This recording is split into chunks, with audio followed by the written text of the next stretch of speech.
Oh, that is not the YouTube chat window. Should have tested that.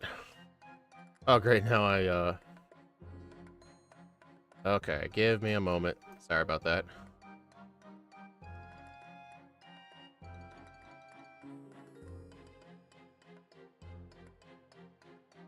Alright. Yeah, sorry, I meant to prepare this ahead of time. I was, crunching time just a little bit. Alright, just gotta load up Pokebite to get my overlay to work.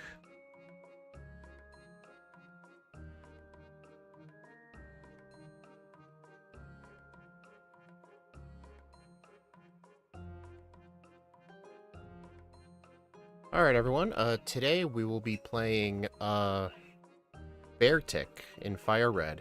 I wasn't sure how to feel about this at first. Honestly, when I looked at its stats, it honestly kind of reminded me of, Sneasel. Like, this thing is an ice type, right?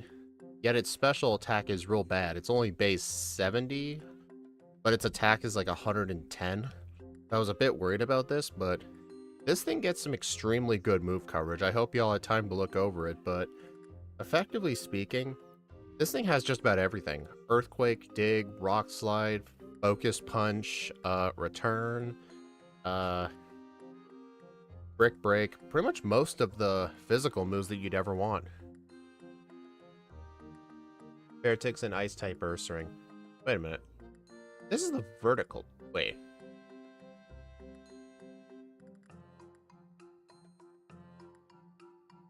Okay, I was wondering why my poll wasn't getting any votes. I made the poll in the vertical chat by mistake. Oops. It's hard to tell these two different chat windows apart sometimes.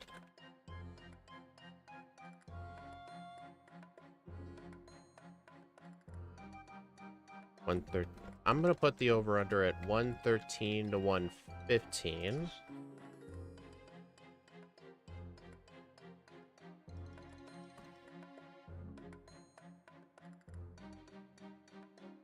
Yeah, I try to have, like, the vertical chat on the left side and the regular on the right side, but that didn't work out too well. Yeah, look at that quality of a stream. That's not it.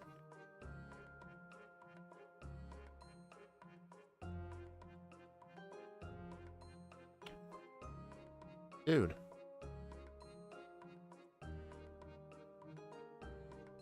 Yeah, sorry about this. There we go. That's the right one. Yeah, it doesn't get stab return, that's the main difference, but honestly, the physical coverage is extremely good, plus we get bulk up in like every tutor move in the whole game, for the most part. Alright. Yeah, I just, like I said, I meant to have this all prepped.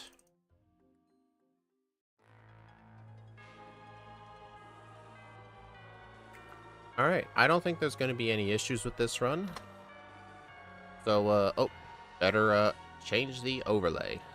So, I decided for my nature to run Jolly, because we're really not going to be using our special attack much. At least I'm going to try not to use it.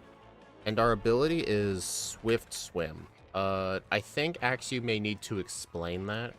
I don't know what Beartic's ability is supposed to be, but what made you come to the decision of Swift Swim? That's what I want to know. But, anyway, let's, get started. Alright, I'm just gonna go ahead and go live on the vertical first.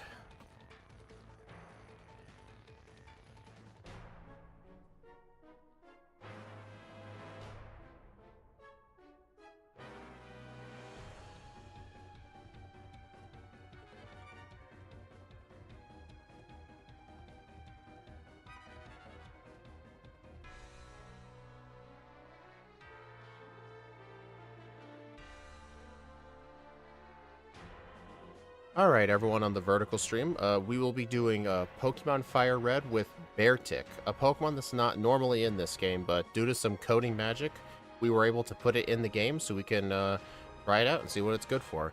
Alright, we'll just get started. 3, 2, 1, go. Swift Swim is its hidden ability. Its regular abilities are hail related, but they don't exist. I did not know this thing got it as a hidden ability. That's actually pretty cool. Okay, look at that. That Charmander's the GOAT. It actually survived a superpower. Although our stats are weird. For some reason with these backports, the level 5 stats are always incorrect. And they don't calculate properly till level 6. I have no idea why. I think it's because they're the stats of whatever the Pokemon was replaced with, if I had to take a guess. So anyway, what's going to be our plan for Brock?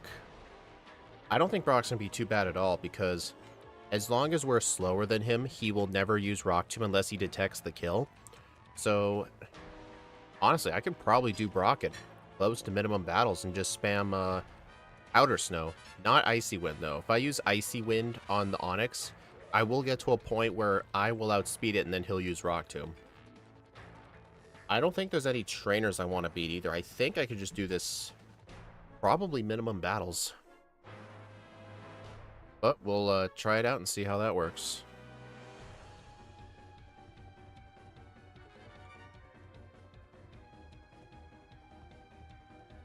Alright, gotta catch these HM users.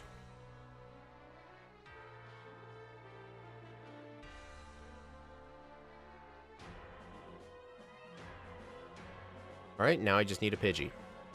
Come on, Pidgey. There you are. You know, it's a really good thing that Scratch at this point cannot one-shot him, which is really good.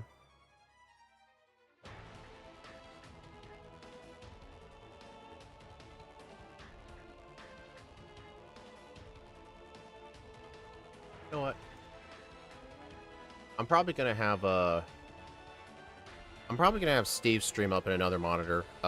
He was gonna do his stream earlier, so that way his would end when mine starts. So we don't, like, compete with viewers, but he ended up being real tired, so he just did it at the normal scheduled 10 p.m. instead. So I'm probably just gonna have his stream up, just so I can see how he's doing. He's doing Bulbasaur in red and blue right now, and I feel bad for him. That Pokemon's not fun to play with. The reason it is not fun to play with, you are basically stuck with Tackle and Vine Whip until the SSN. Like, those are all the moves you get, and with how many things in the early game resist grass, and just how bad Bulbasaur's attack is, like, everything's a 3 to 4 shot. Almost everything's a 3 to 4 shot. It's insane. Like, Bulbasaur is one of those runs where regular trainers are harder than the actual gyms.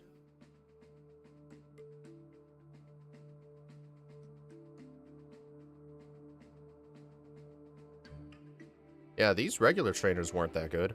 But another thing that surprises me, this Pokemon's actually in the medium fast group. I looked at this thing and I thought, man, this has to be in the slow group.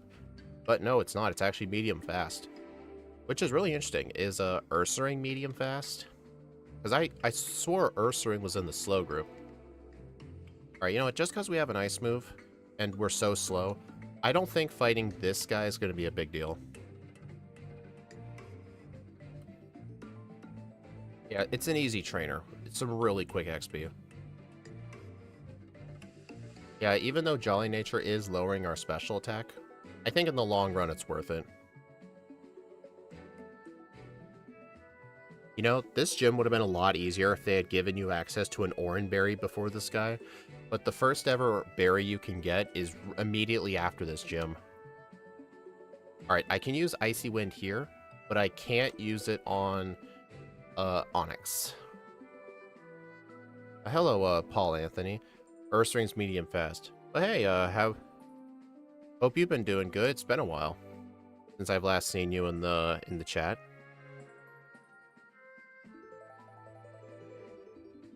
Oh, hello, Jesus Cervantes on the vertical stream. Hope you're enjoying the run. I mean, I just beat Brock, which is a good thing. Normally, I've been really worried in the past about how am I going to defeat Brock with this bad Pokemon that's weak to rock. But here's the funny thing.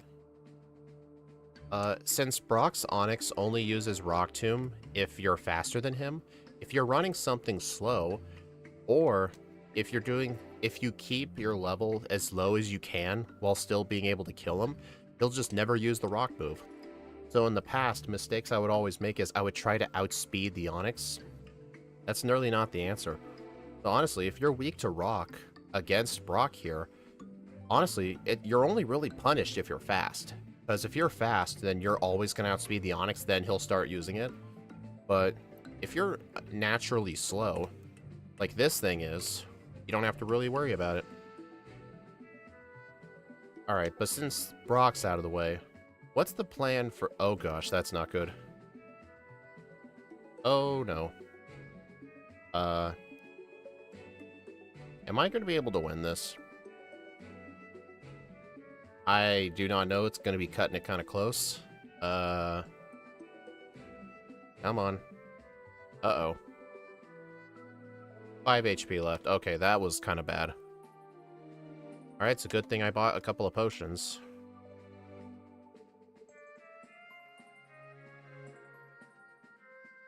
Alright, I'm just going to register my TM case while I'm in the menu. I like to register the TM case before I get the bicycle, because when doing the little menu trick to get the spinners to stop moving for a tiny bit so I can get past them easier, it's a lot easier to press the select button to open your bag than to press start then A. Like that. It also works with people that move around, because whenever you exit a menu, it always takes, like, how long? It always takes them at around 32 frames, which on 4 times speed is probably like 1/8 of a second to start moving again. But if you just hold a direction and just walk, they'll never see you.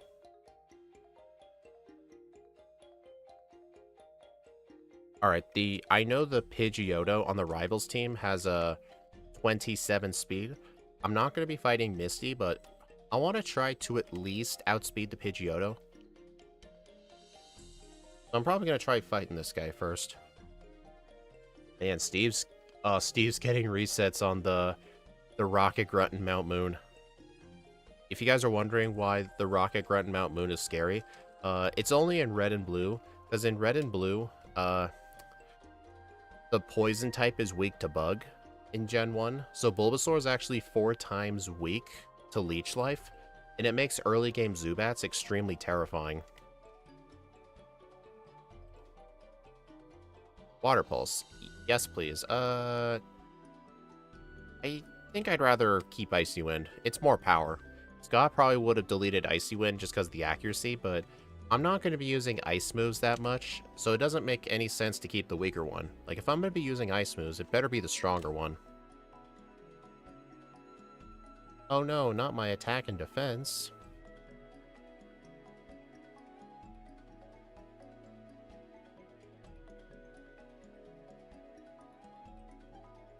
Okay, 26 speed. Hopefully I get 28 speed here. Remember when I talked about wanting to keep Icy Wind, even though it's less accurate, and I missed 2 Icy Winds in a row? Oh hey, chill guy, you just subbed? Oh, thank you, I appreciate that. Hope you're enjoying the run. This run's been going pretty good so far, actually. Alright, gotta take the Helix Fossil, as always. It's the only correct answer. Alright, also, there's 2 move tutors here.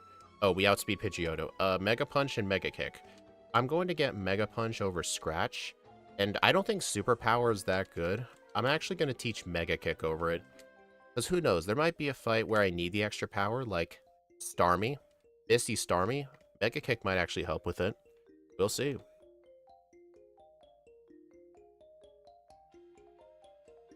Alright, I'm not going to fight Misty now, obviously. I'm just going to go get the rare candy and go take on the rival. Okay, safe. Let's see how this fight goes.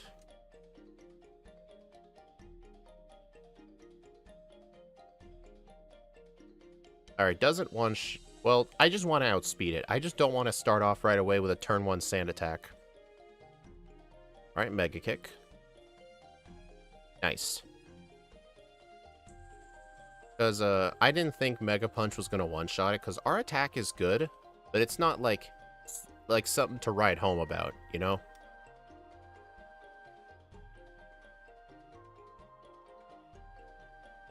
I better go heal. I do have some potions, but as of lately, I've been trying to save the potions for whenever I'm too far away from a center, but if it's right here, just use the center. Don't use the potions. I need to save those things. Alright, so now my main spamming move is going to be Mega Punch.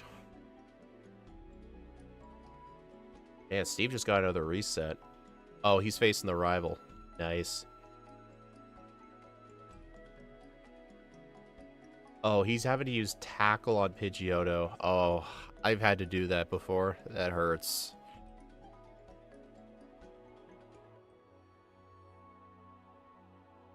Only level 21. I wonder if he did all the training. I mean, I'm assuming he did all the training. If you guys are wondering, like, whose stream I'm talking about specifically, it's the guy I do a lot of these races with, Steve M Plays. He's live on his channel right now doing Bulbasaur in red and blue. So I just have it on another screen, and whenever I see something interesting, I'll just try and say what's going on. I'm not gonna, like, do it all the time, just whenever I happen to glance. Alright, Mega Kick definitely helped here. I mean, Superpower was just a waste on the moveset, so it's nice to just have it. Because Mega Kick is actually a pretty strong move. It's 120 power, but it's only 70 accuracy, so it's like a normal type Thunder. Hey, Dominic. How you doing? I'm doing great. This run isn't going... Well, I don't want to say it's not going as bad as I had thought, but it's not going as good as I had thought. Like, I kind of thought this thing would be better, but I'm having to rely on Mega Kicks more. Wow, Sundown, thank you for being a member for 11 months. Yeah, been a year. That's just insane. I don't remember. I don't remember the last time I did a backport request for you. So if there's anything you can think of, just let me know. Because if you've been a member that long, like, I owe you one. Late stream? Yeah, I've had a later shift today. So I had to push the stream back by a few hours.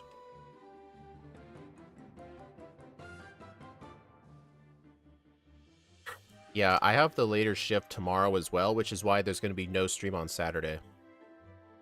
Just because the runs we do these with, Ike, the time just wouldn't work out well for him because he lives in Spain. So, if I have to work a later stream like that, then, I just cancel it. We just push it back to the next week, and he's fine with it. Steve said the last evolution of Togetic.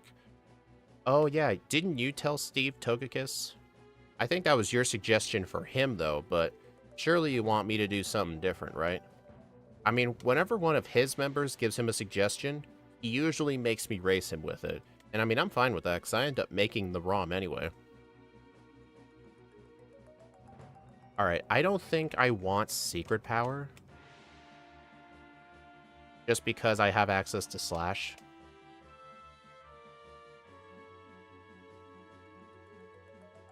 But hey, Antony Wells. Togekiss is God. I know it is. I've actually done Togekiss in Firered earlier in the year. It, at one point, had first place on the leaderboard, or at least close to first place, but I think it's still in the top 10, but it's been knocked down many times. But yeah, Sundown, if you ever figure out just think of like a Pokemon you like. Although it might be kind of hard, because a bunch of my audience doesn't know anything past Gen 3. No offense, but that's what a few people have told me. I know Boss KO is one of them. I was about to save here, but I don't think I need to save.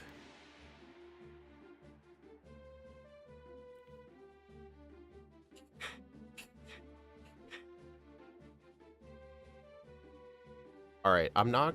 Actually... Oh, we do get Dig as well, but the question is, do I want to teach it? Honestly, yes. Water Pulse is not going to be that useful. I'm going to teach it right now. This will help for Surge, too. Yeah, we are old. I only know Gen 2. Yeah, I'm aware of that. Hopefully with the Fairy type backported, too. In Crystal version, we do backport the Fairy typing. In Fire Red, we do backport the Fairy typing, but in Gen 1, we... Oh, no. We always... I'm sorry. We always backport the Fairy typing. It's only Gen 2 we actually backport Fairy type moves. That's the difference. Yeah, in Gen 2, we backport Fairy moves. But in all the gens we backport, they keep their typings.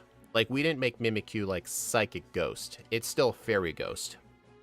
It just wouldn't have any stab moves. But if it's in Crystal, we will give it a stab move. Alright, so I think for this fight, Mega Kick's just gonna have to be the answer. My most powerful move. Almost one-shots it. Honestly, I think the strat here is probably turn 1 Icy Wind and try to outspeed the thing. Alright, that was a decent Misty. She wasn't even that hard, actually. But I think in the future runs, or in run 2, I meant to say, it's still better. I am the only one seeing... Oh, hey, No Name. I'm so sorry. I forgot to see you there. I try to look at the vertical stream, too. But, sometimes I forget. But, hey, hi, I'm the only one seeing Yoi. Yeah, I think you're the only chatter over there right now.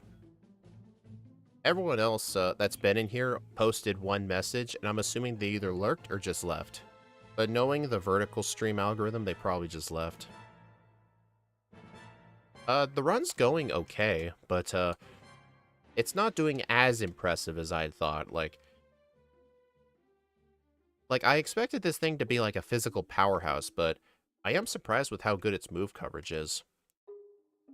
Like, for example, on the SS Sand here, I'm going to be getting a Brick Break.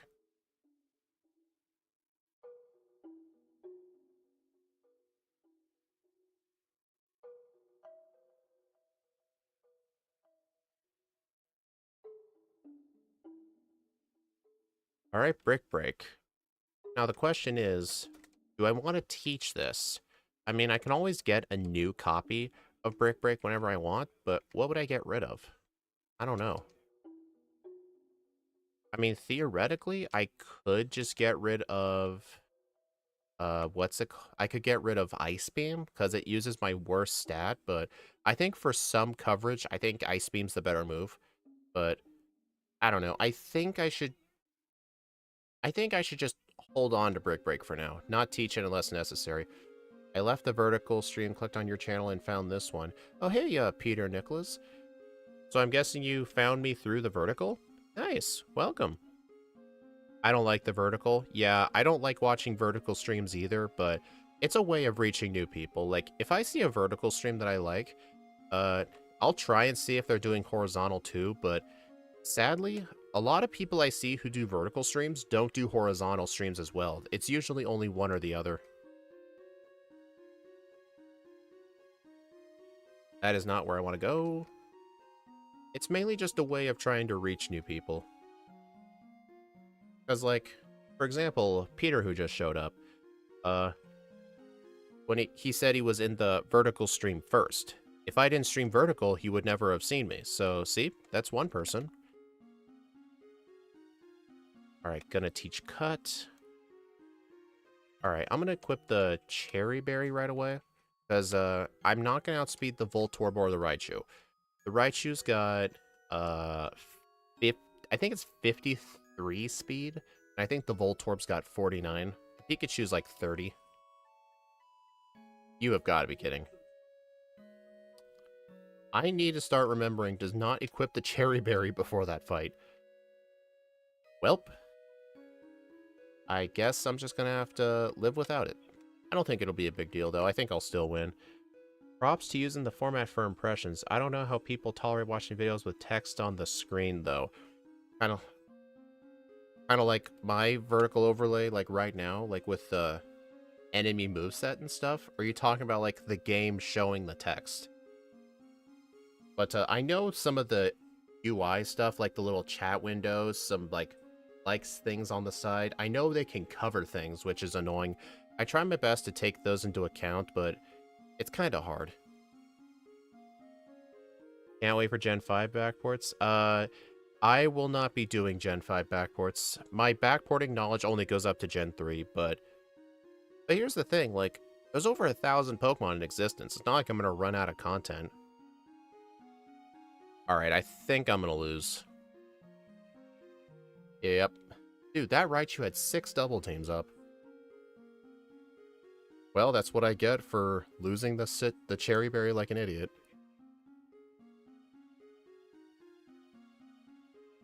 Man, such an idiot move. The funny thing is, it's not the first time I've done that move. I've done it before, and that's the same thing that happened. There we go. Dig's a one-shot.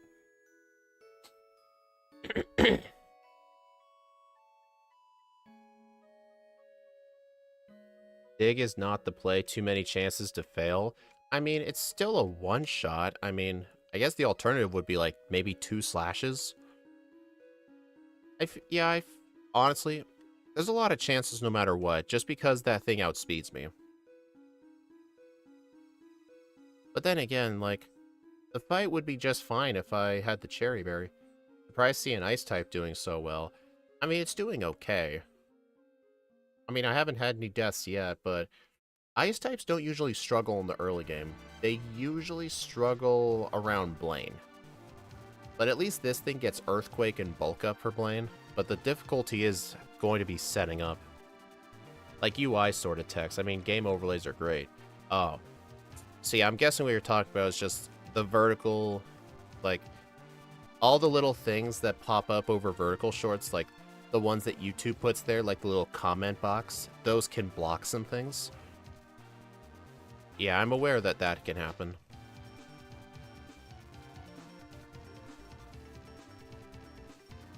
Okay, I need to equip the bicycle.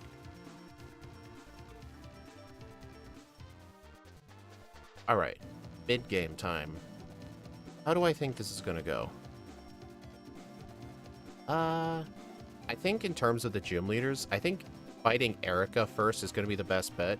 I always thought of Erica as having some very fast Pokemon, because Victory Bell's kind of fast, but surprisingly, her team is actually really slow. Her fastest Pokemon is actually slower than both Misty's and Surge's. Misty and Surge's fastest are at 53 speed, and I think the Victory Bell's at 49. So yeah, honestly, the only reason you would ever delay her is if you don't have a super effective move. Also, I did just get Aerial Ace.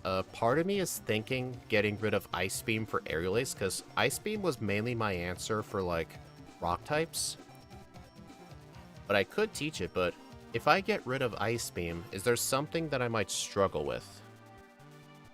I'm not sure, actually. Okay, you know what? I better heal at this center here.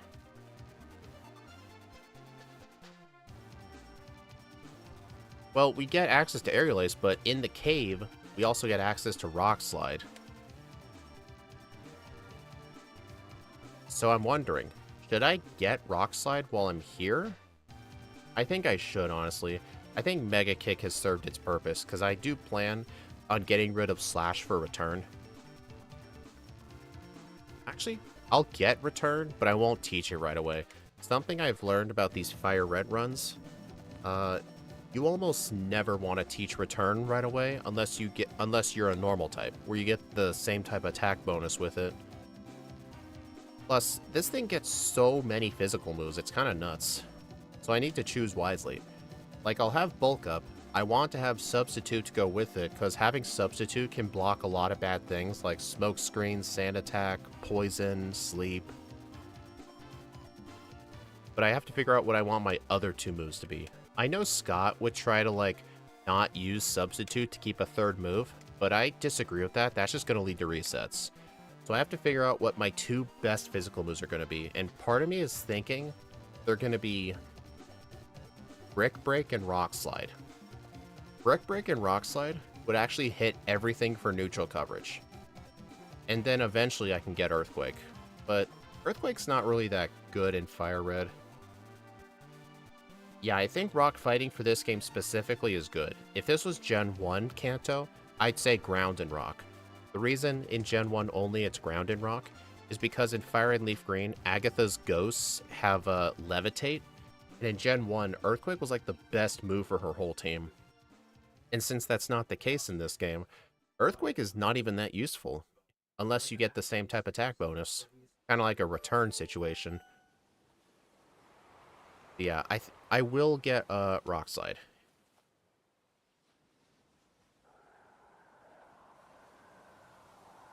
Alright, I'm going to teach it over Mega Kick. I don't want it anymore. The only thing it doesn't do is the Nidos. Okay. Alright, so the Nidos are one exception. Okay. But at least I was thinking of coverage in the league. For the most part. I mean, Nidorino are fine. Just Nido King and Queen aren't. I take Rock over Ice anyway. Same coverage, honestly. Yeah, you're probably right. I got Rock Slide. I don't... Should I teach Brick Break right away or hold on to Slash for a bit longer? I need to hold on to Dig for a while because if I choose to unlearn Dig, I'm gonna have to buy some escape ropes. But honestly, I kind of regret teaching Dig to this thing. Because, yeah, like Axe, you said, Dig is just too inconsistent on Surge. You know what? I'm just gonna get, like, 3. I think 3 is all I need. May as well buy my Super Repels while I'm here. So I don't have to go in the department store. I'll just get Return as a backup, just in case.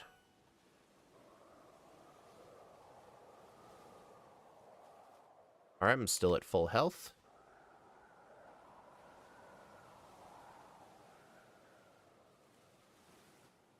Really? You know what's funny? Him doing that got rid of my Intimidate. So my attack is back to normal, which is kind of funny. And Rattata stole some of my XP. Just awesome.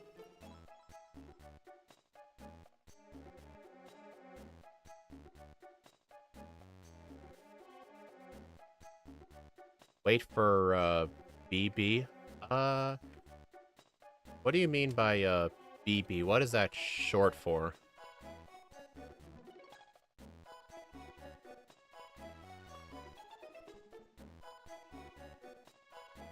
Alright, I'm gonna go get the tea and then go in the hideout. Oh my god, these Pokemon love to get in the way.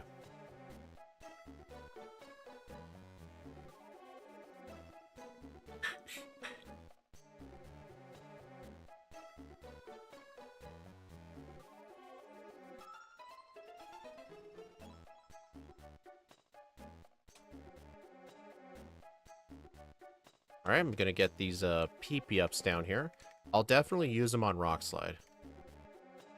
I'm gonna get that nugget because I do want to do a vitamin buy probably later. So just in case, I'm just gonna get a couple of things. A lot of things that can sell for decent money. Well, the black glasses don't sell for good money, but it's a force of habit that I get them sometimes. It's one of the few, like, type boosting items in this game you can easily get. The other ones are the Charcoal, Miracle Seed, and Mystic Water. You can buy those at the game corner. But almost every other one you have to find on a wild Pokemon. Oh, it's Brick Break. Okay.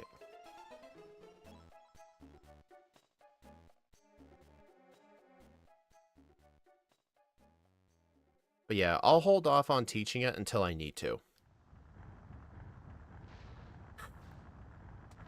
Also, it's a good thing I have Ice Beam here, because one of these guys has an Ekans and an Arbok. My attack is going to get screwed. Plus, Ice Beam's going to do just fine for the Rhyhorn and the Onix coming up.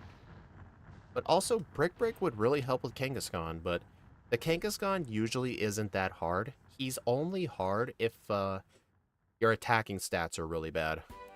Because, well, mainly your defense. If your defense is bad, he hurts really bad.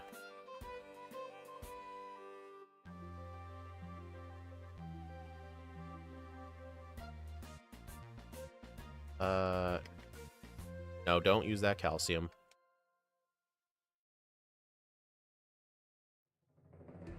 Alright, I'm gonna fight this guy, get Fly, and then go to, Lavender Town.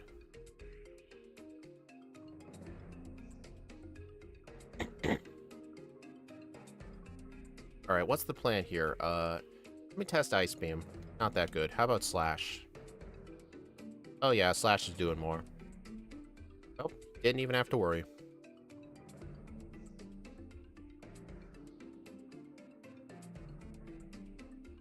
Alright, I'm just gonna use Dig just until I don't have it anymore. That's why I bought some escape ropes. Not many, I just bought 3. But in the next run, I will only teach Dig to Rattata.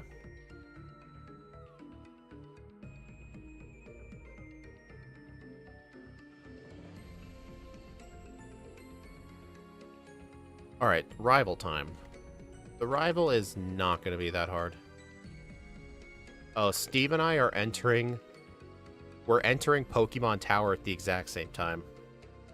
But then again, that's not really a statement, because he plays the game on 4 times game speed, while I play on 3 times game speed. Just because 4 times speed on Gen 3 is just way too fast for me. So I'd prefer 3 times speed. There's some games that I would prefer to do 4 times speed, like Gen 1 and Gen 2, but I used to do Gen 1 and Gen 2 on 4 times and everything else on 3, but I didn't like being inconsistent. I wanted the same time for everything, the same speed up for everything, otherwise it wouldn't be that comparable, so I made them all 3. So I do play Gen 1 slower than most people, but I'm fine with that. Like, usually the backport races in Blue and Crystal are the exception.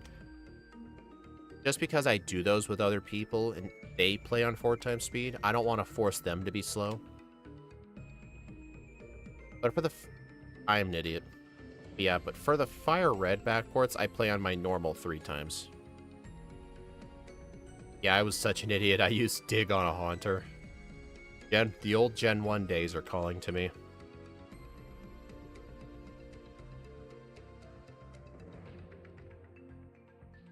Also, I wonder if I should be using Ice Beam here, or if I should be using Rock Slide. Yeah, Ice Beam would have been just fine, because Rock Slide has the chance to miss. Oh, here's another advantage of keeping Ice Beam. This thing.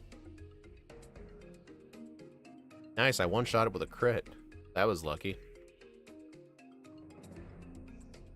Alright, but I will be getting access to Substitute and Bulk Up really soon. I might actually go into Sylph, get Bulk Up, and leave. Maybe. Well, actually, no I won't. Here's what I'll be doing. I'm gonna go down to the Safari Zone, because I always do the Safari Zone before I fight gym leaders. I will, get the tutor for Substitute while I'm there, but I need to decide what to get rid of, and I'm thinking the best move to get rid of is Dig. And then when I get Bulk Up, I will probably delete Ice Beam. And then for Slash, I will delete it for Brick Break. And then I'm going to use all my PP ups on Rock Slide, because using all my PP ups on Rock Slide will give it 16 power points, while Brick Break normally has 15, so they'll be effectively the same. I don't want to have Slash and Rock Slide, because I'll have nothing for the Rock types, and there's quite a lot of them.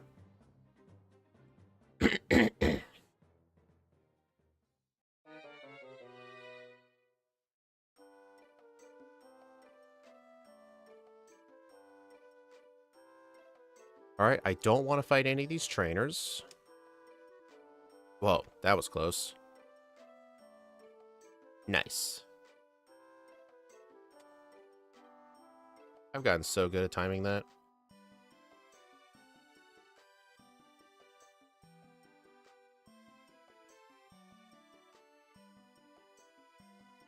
Alright, I'm deleting Dig.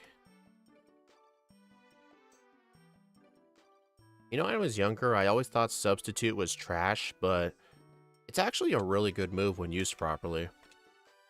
It's kind of like stat boosting moves, because, trust me, At one point, we were all the kid that never used moves that did no damage. We only used damaging moves. Like, that was something we all did.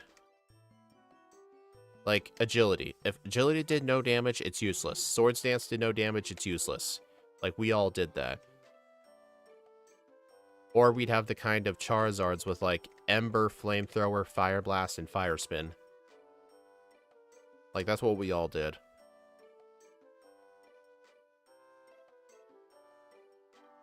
Alright. Dude, I hate flying in this game. The bike here is really annoying, because, like, the tree is, like, the tiny cuttable tree is, like, in between two larger trees, and you have to, like, fit in there just a bit in order to get to the tree. And you just keep bumping into walls. Like, it's not like the cut tree is flush along with the rest of the trees. It's, like, indented a little bit, if that makes any sense.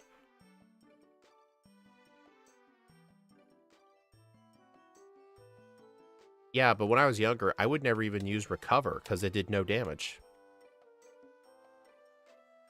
Also, after Erica, I want to go straight to Sylph, because I want to get Bulk Up, but I really don't want to leave and backtrack. So I'm pretty sure I can fight the rival.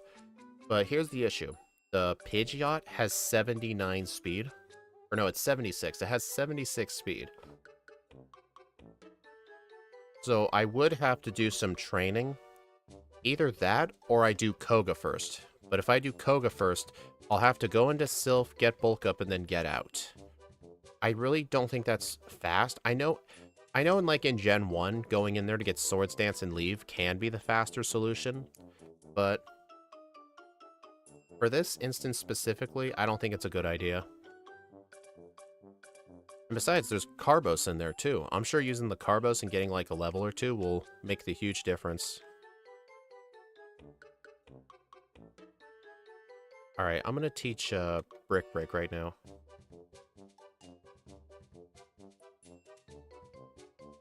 Alright, so I need to use my PP ups, all of them on Rock Slide.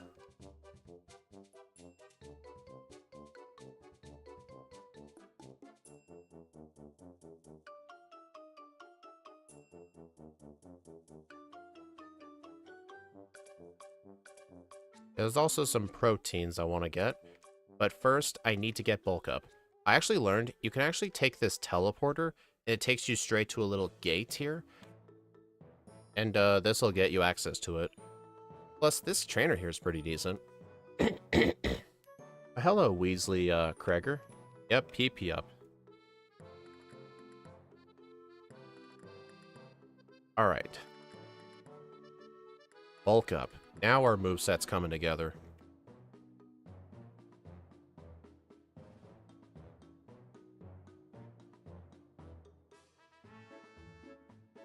Alright, since I don't plan to do much extra training, I want to go around Sylph and get all the vitamins.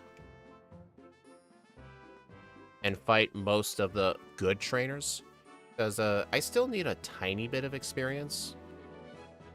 And besides, I'm pretty confident I'm going to need the training for Blaine. Because Blaine is the #1 trainer I'm worried about.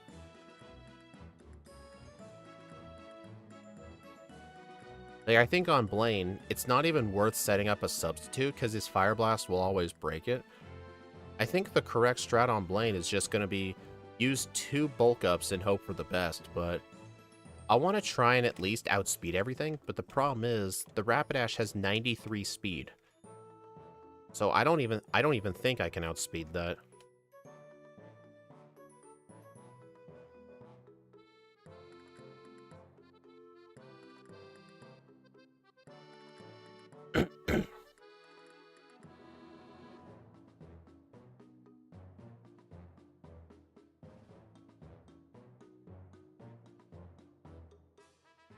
Alright, I know there's a calcium over here, but I don't want it. I'm just here to fight this guy. This guy is really good. He's got fully evolved Pokemon. He's got an Electrode and a Weezing.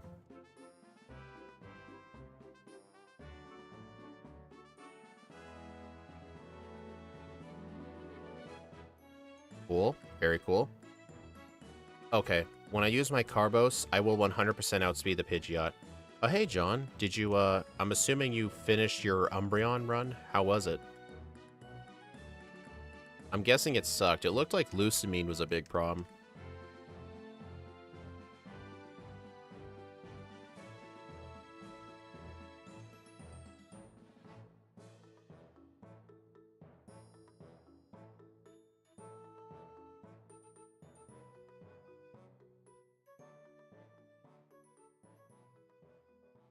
Alright, I'm gonna get this, max potion. Go heal up. Now I just got a 10th floor rare candy. I feel like I want to get most of the candies. In fact, I don't see myself struggling with really anybody in the league. I may actually use candies before Blaine, possibly. Also, I said most of the scientists are good. Not the one on the 10th floor that I just passed by. That guy absolutely blows. Alright, now I just have to go to the 3rd floor. And this is the second to last guy I fight.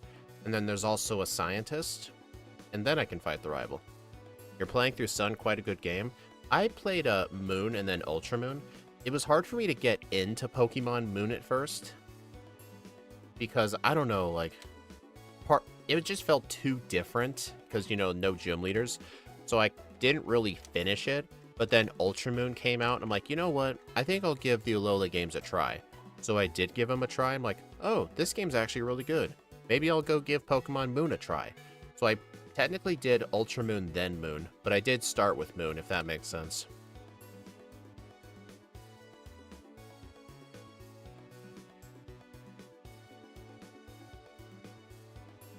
Okay, now I need to use all the vitamins I got. Alright, 2 Carbos, 2 HP ups, 2 irons, 2 zinc, and 2 protein. And I'm gonna equip the Quick Claw for safety.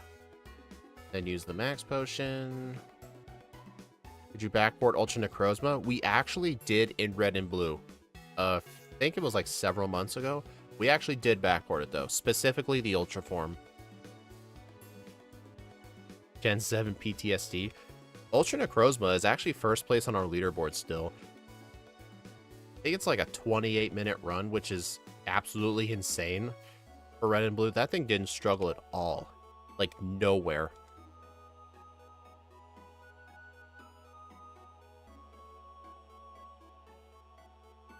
Really? Dang, I used 2 bulk ups and it still wasn't enough to one-shot execute. I guess in the next run I need to use 3 of them. Also, I should have had a substitute up here, because now I just got intimidated. Didn't even matter, though. It is a bit annoying having Brick Break and Rock Slide as coverage, because Rock Slide has the chance to miss, but in terms of type effectiveness, it's pretty much my best bet. Did you give it Photon Geyser? We didn't backport any moves because it was red and blue, but even without that, it still did extremely good. I think whatever level it gained a Photon Geyser, I think we just gave it Psychic. John, don't be messaging and driving. Is it a backport to backport Virus Groudon? You mean like backport versus Groudon? Or is there like an alternate form to Groudon that I don't know about? But we've done Groudon backported in red and blue once. It was actually our first one, I think. Such a long time ago.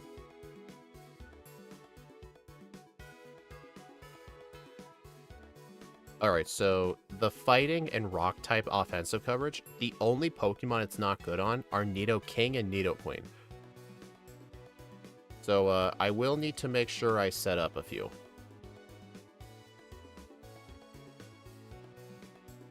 Okay, that should be good enough. Alright, I'm going to use Rock Slide on this thing because I don't want Poison Point to activate. Alright, then I'll Brick Break the Rhyhorn. Rock Slide the Nidoqueen. Of course it lived. Alright, and then I should Brick Break the Kangaskhan. Virus Groudon and older... Oh, is it that Jirachi movie?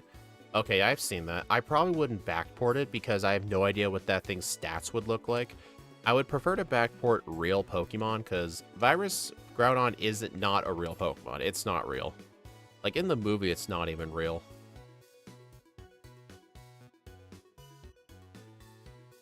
Yeah, OT was painful. In the 2 tests, first one I spent 40 minutes to get leftovers. Did you actually need to grind 40 minutes for leftovers?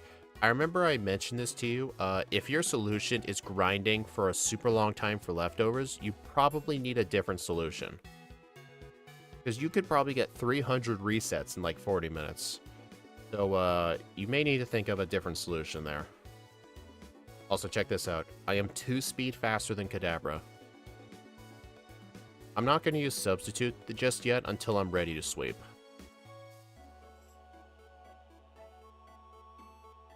Alright. Alright, I should outspeed everything except the Alakazam. The Alakazam's got 108 speed. But with the Substitute up, I should be fine. Plus, she has a 50% chance of being an idiot and just using Future Sight instead of Psychic. Because she sees them both as legitimate attacking moves, but has no idea that Future Sight's a 2-turn attack.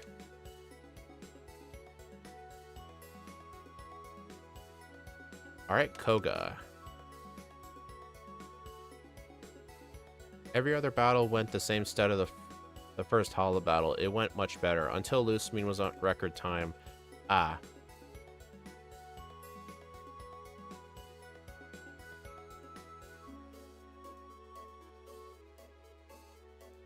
Shadow Lugia and Shadow Pokemon need more love. Gym Leader Matt actually did a backport recently with Shadow Lugia. If you go to the Gym Leader Matt's YouTube channel, he actually did do it. And he did give it some Shadow moves, too. So, he definitely did it justice if you want to go see that.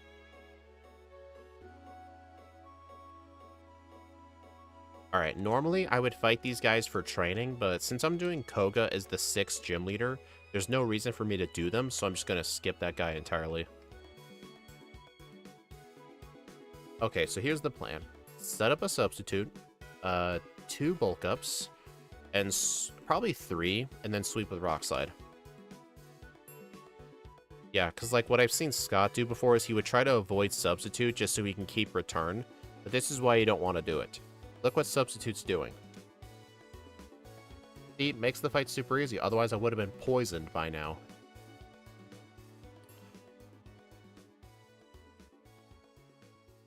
Also, Koga's Pokemon are super slow. I mean, that Weezing's 56 speed. I mean, Erica's Pokemon are slower than Surge and Misty's. Koga's Weezing is only 5 speed. It's only 3 speed faster than Surge's Raichu or Misty's Starmie. Honestly, the fastest gym leader in the game is actually Sabrina. He's actually, yeah, it's Sabrina. The reason it's Sabrina is because her Alakazam's got 108, but Blaine's fastest is 93. Giovanni's fastest is like... Okay, I am wrong. The Doug Trio's got like 120 speed, but it's just the Doug Trio.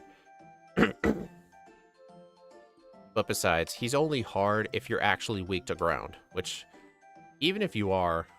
Well, I was about to say, even if you are, the Rhyhorn likes to spam Scary Face on the Substitute, but...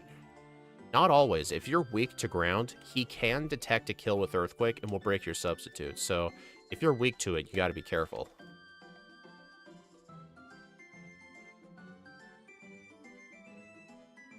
Alright.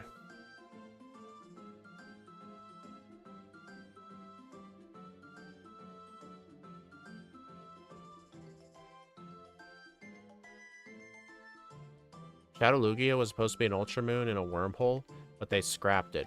I'm surprised they even did. I don't think the Coliseum or XD were even made by Game Freak. I didn't think they'd have the rights to do it. Oh yeah, there is an AZ Floette. It actually remained in the code of the game until Gen 7.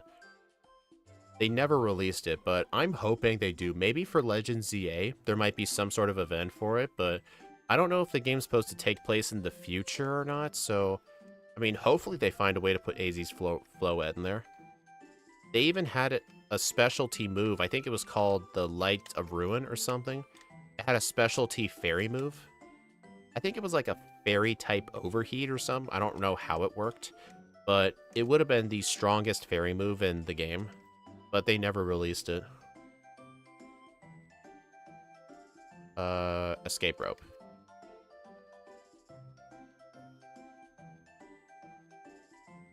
Alright, I don't want to do any training here.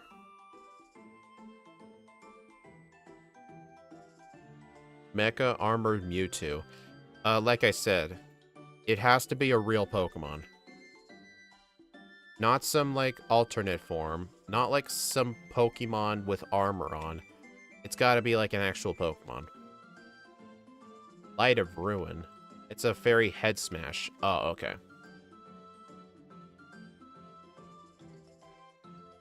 Yeah, BDSP had the Azure Flute, a permanent event. Yeah, people don't talk about that enough. Like, that was a super big deal when it was announced.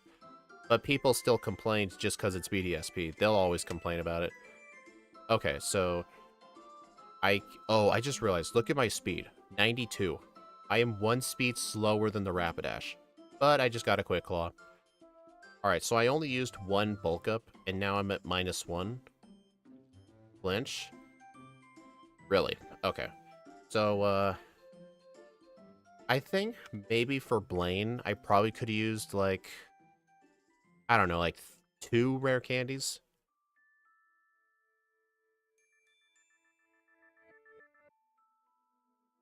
Yeah, I had to do the same thing too as a kid. I also had to hack the Azure Flute. I also hacked the Oak's Letter. You know what's dumb? BDSP made the Azure Flute event permanent, but the like Darkrai and Shaman one were still limited time. Kind of like the original events from like 2006, 2007. I mean, I get trying to be authentic, but you didn't have to be that authentic. But that's fine though. I actually managed to get it. The event went on for quite a long time. Plus, at least unlike back then, they weren't in-person events. They were online, which is good. But yeah, I didn't get the Manaphy one though because that event ended just before I got the game, so I never got it. But just due to the Void glitch, I never successfully pulled it off. It's kind of difficult to pull it off. It's a lot easier in Diamond and Pearl because the games ran really bad. But in Platinum and Heart Gold, you can still do it, but it's a bit hard. Because the games run a bit better. Could you do solo run with Bonsly? I haven't done it, but I could. Fun fact, I was gonna... Right before, somewhere around March of this year, where I gave up making long-form content for the longest time just because I was sick of it. I actually had plans to release a Mime Jr. in Platinum video, but it never ended up being released. I still have the notes for it, actually. So if I ever do want to do the run, I can do it. Also, did anyone see that Machop just completely kill me?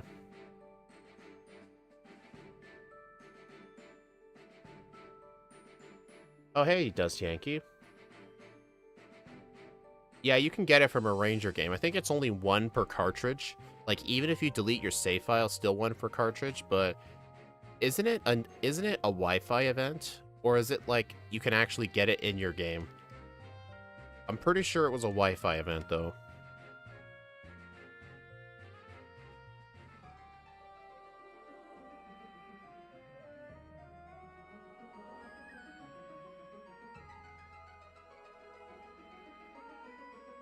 Alright, so here's what I'm gonna do. Substitute.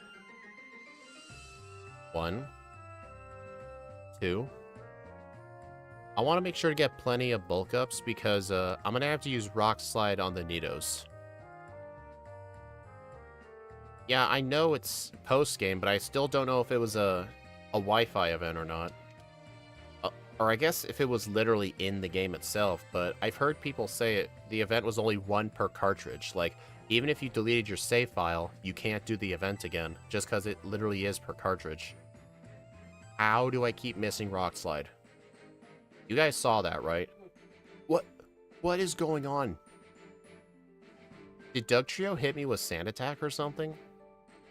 That couldn't have been possible. No.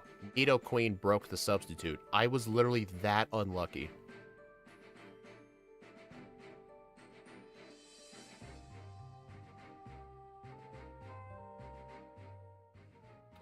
Wow. Giovanni really tried, and I still beat him. Dude, I missed so many rock slides. That is just nuts. You make it through the long day of work all right? My day was crazy long. It wasn't that bad, honestly. It was kind of dead. I don't even know why my boss made me work an extra long shift that day. Alright, so no, I literally did miss like 3 or 4 rock slides in that whole fight.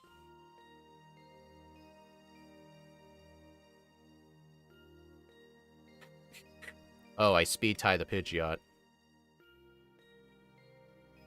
It's a good thing I'm running Jolly Nature. Right, now I'm gonna use a substitute. I'm at +2 right now. 3.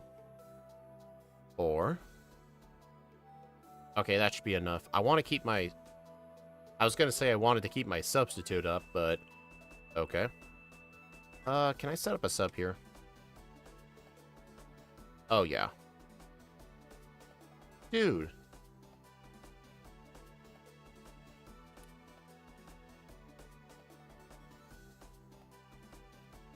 Well, get a lucky quick claw clutch. That's how you solve things. Sheer cold. No. Oh, I would set up substitute here, because... But, I wouldn't have enough time. Use future sight. Or just get another quick claw. Okay, this is dumb. Dude! Oh, wait, no, never mind. I outspeed that thing anyway. I always forget Gyarados isn't that fast. That was stupidly lucky. I've been stupidly lucky this whole run. But I will say, I'm still trying to figure out where I need to use the candies. Be happy you get the boost to the paycheck. Oh, I am. In fact, on Friday, I'm going to get my next paycheck, and it's going to have an extra like 6 or 8 hours than normal. So I'm expecting hopefully a 4-digit paycheck, because my normal paychecks every 2 weeks are around like 880 for 2 weeks, and I don't even work full time. I only work part time, usually 30 to 32 hours.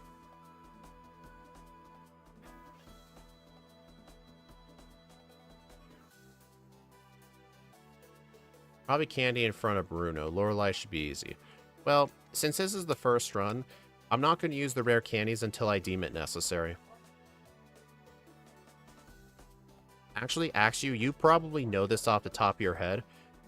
Are there any major threats in the league that outspeed me right now?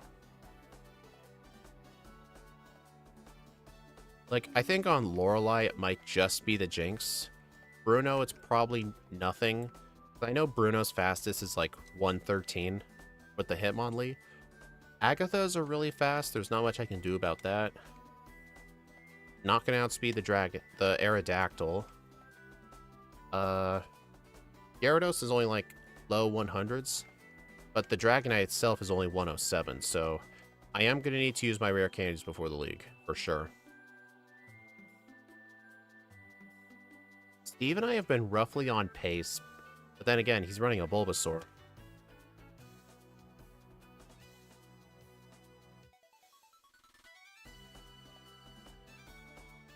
You got enough raises where you can make a livable income? Congrats. Alright, let's see. I have 11 candies. I'm not going to use any right now. Yeah, this will be my final moveset. You know what's funny, Shadow? I used to be one of the youngest people at my job, but not anymore. I mean, I'm still one of the youngest, but there's now a bunch of people younger than me there now. Oh, that's cute. She tried to use Hail.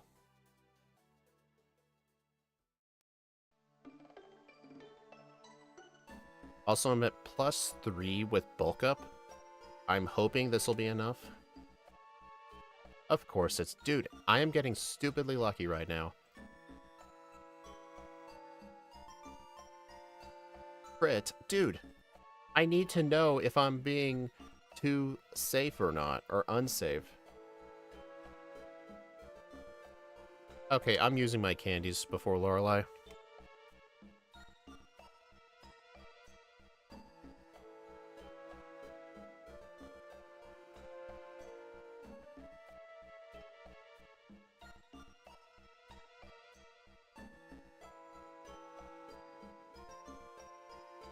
Alright, 61. Yeah, I was thinking, I can see if I need to use my candies at Blaine, but I don't need to. Well, technically, on Blaine, the Rapidash was faster by 1, so maybe I should have fought some of his trainers. But I guess in the next run, I'll just fight like an extra trainer or two. Because I was very close to outspeeding his whole team. Plus, I speed tied the rival's Pidgeot. So literally, if I had just gotten an extra level's worth of training, I would have been good.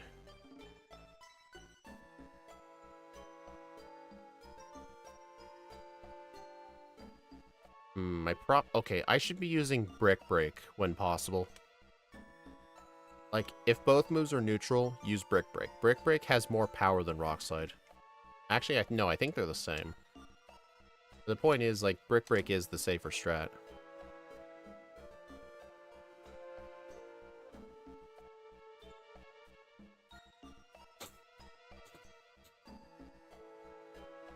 Alright, Substitute. Alright, Rock Tomb did not break the sub. That's good. Alright, +2. I think that should be enough for me to sweep. I outspeed his whole team. And I'm just going to spam Brick Break. I'm not going to spam Rock Slide, because fighting resists Rock.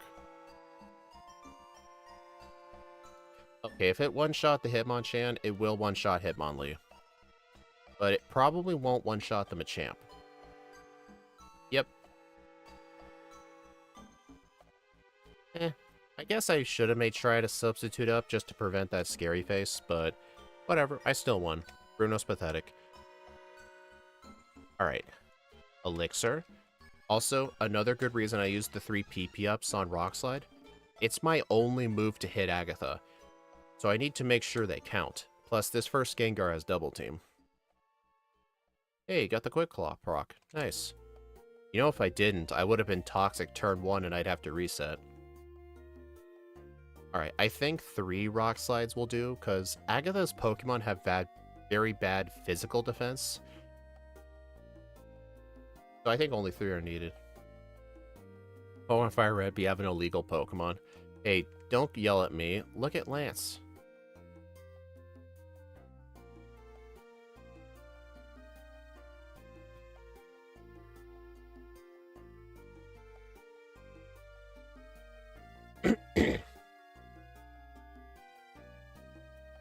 Alright, use another Elixir. Full Restore.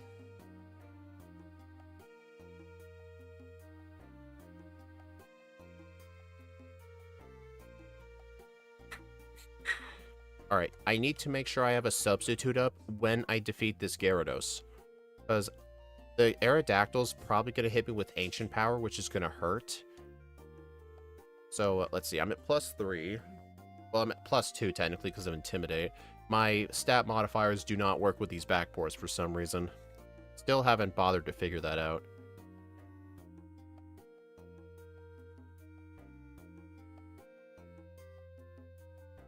Alright, I'm going to use Brick Break on the Dragonairs.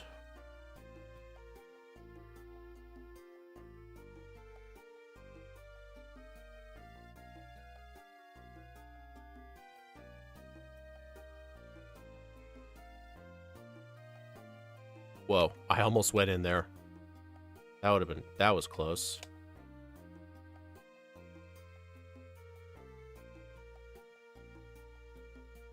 Man, Steve and I are gonna finish the game at roughly the same time. We might finish our streams at roughly the same time. We'll see. Alright. Did I reset that? Look at that. 128. I want to outspeed that Pidgeot. Because otherwise I'm going to hit with Sand Attack, so that's just going to add a bit of luck to this fight. But honestly, with Bulk Up, I don't think it even matters, honestly. At least it was only one Sand Attack.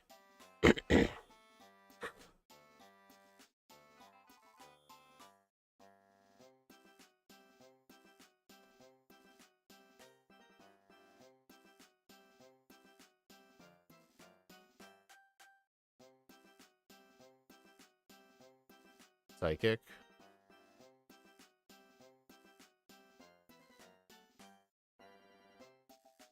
130. Okay, so level 65, I'd be a speed tie with it.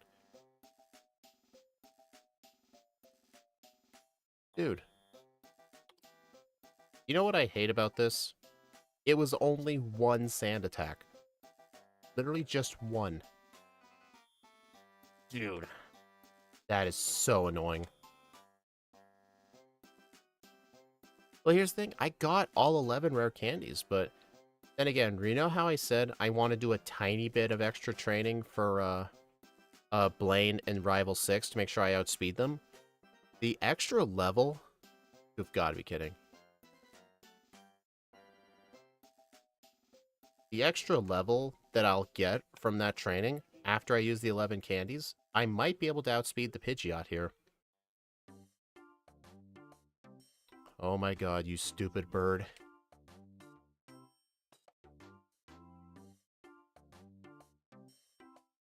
Okay. This is so bad. So stupid.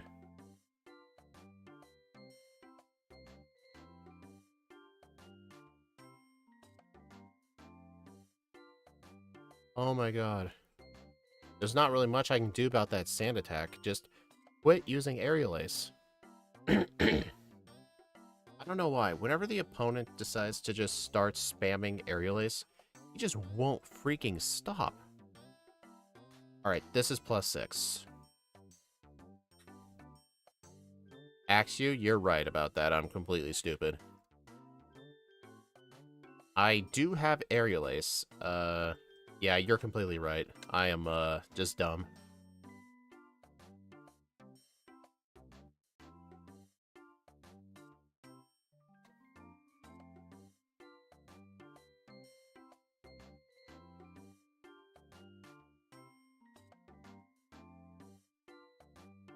Well, I don't want,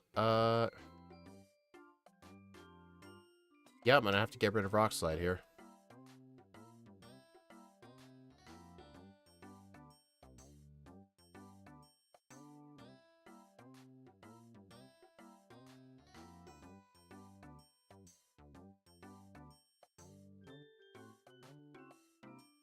Dude. But here's the thing, actually. If I just outspeed this thing, stuff like this won't be happening. 3.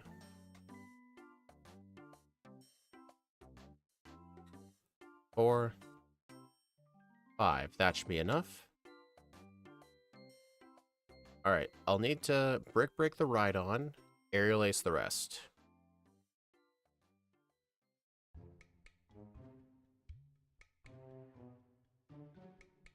I mean, I'm never gonna outspeed that Charizard.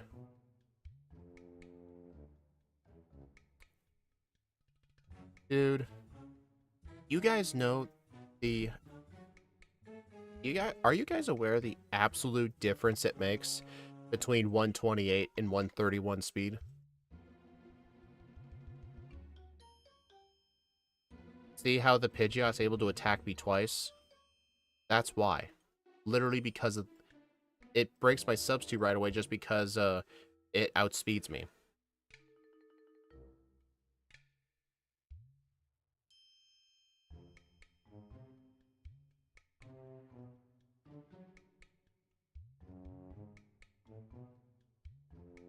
Honestly, I think even in the next playthrough, I'm gonna have to get a Quick Claw on either Charizard or the Alakazam, just because they'll break my substitute. But then again, if the Pidgeot doesn't damage me as much, I can probably just live one of their attacks. Or the Alakazam could just use Future Sight. But then again, if I don't one-shot the Gyarados, I'm kind of toast. So this is going to put me at +4 attack, but hopefully it'll be enough. It's always never enough. It literally always is never enough. Ugh, my god.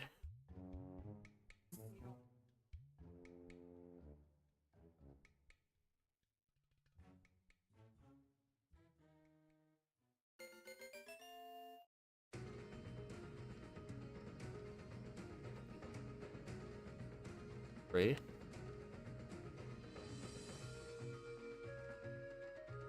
Yeah, so I need +5. Theoretically, I should do +6, because in case the sub breaks, Gyarados will put me at +5, and +4 will not one-shot.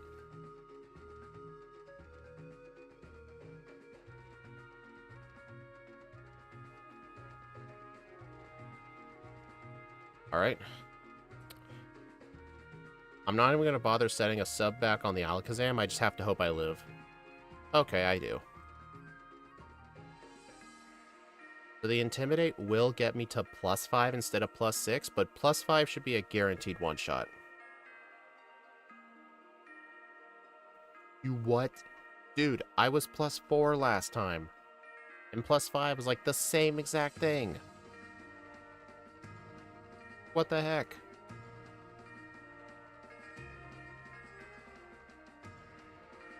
We don't need to be reminded of those echoes. Alright, oh, dude, I'm mad. I got the Quick Claw proc, so I was able to set the sub back up, but he just crit the thing anyway.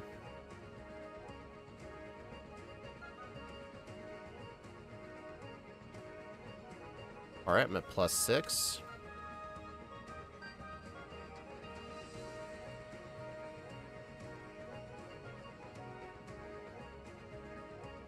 Fortunately, I've never once missed a Brick Break.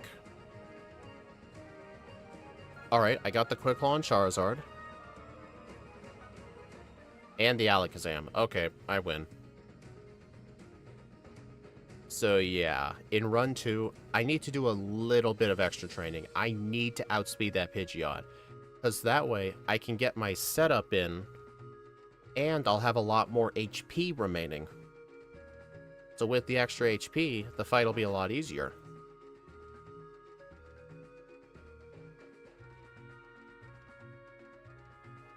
No, I think with most Pokemon, I always see it use Sand Attack more. I almost never see Pidgeot use Feather Dance turn 1. It's always Sand Attack. I swear. I don't think it's 50-50 either. I think accuracy, he's just more...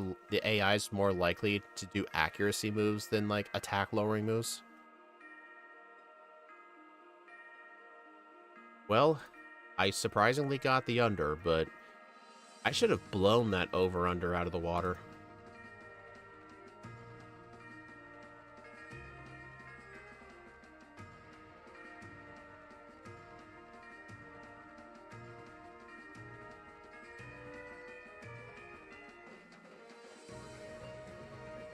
I'm going to put the over-under at 109. The only reason I'm having it set to 109 is because I know I need to do extra training in the late game. So I am going to be taking that into account. Good thing I set a save state.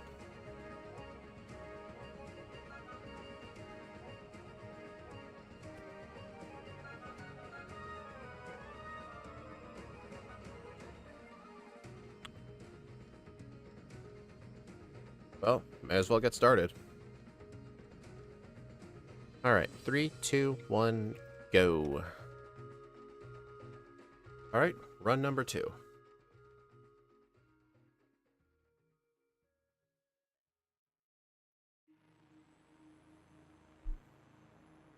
Okay.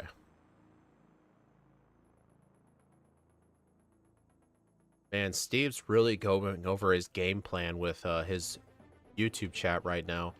He hasn't even started his Bulbasaur run yet. And I see him doing, like, hand gestures, so he's probably planning something out.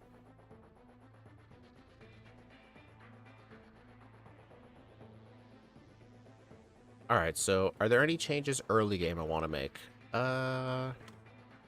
Brock went just fine. The rival went fine. I had to do extra trainers to make sure I got 27 speed, but it wasn't that bad. And then for Misty, Mega Kick one-shots the Staryu. And then on the Starmie, I need to Icy Wind into a Mega Kick, because Mega Kick does not one-shot. And also, do not teach Dig to this thing. It does not need Dig. And then for Surge, I'm just going to have to actually have the Cherry Berry and just spam Slash and just hope for the best.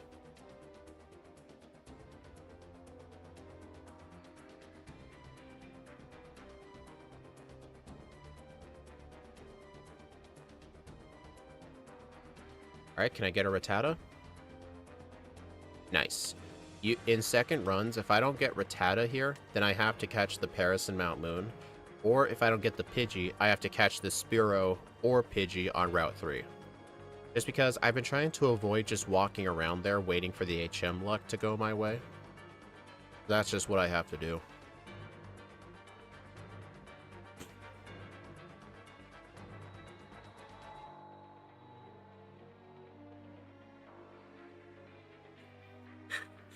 Also, after this, we only have 2 more Firered backports for the entire year. And next year, we'll be completely switching over our backports to Emerald.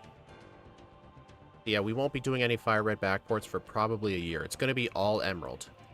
Just because I have a lot to learn about that game still. I'm really not good at solo running Emerald. It's like one of my least skilled games. Like, I'm way more skilled at Ruby and Sapphire just because there's not as many trainers and the gym leaders aren't as hard. That's why I feel like I'm a lot better at Ruby and Sapphire, but Emerald version's just another level for me. But I feel like the backports will help a lot.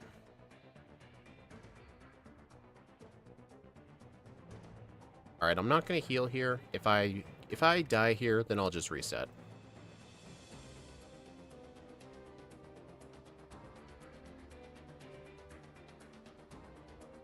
Hey, Axu, I don't know if you're still here, but did they change the chance of Icy Wind lowering the opponent's speed in this game? Because I could have swore none of those Icy Winds lowered its speed.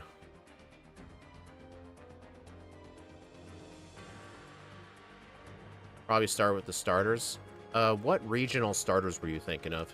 I think starting with the starters will be a really excellent way to learn.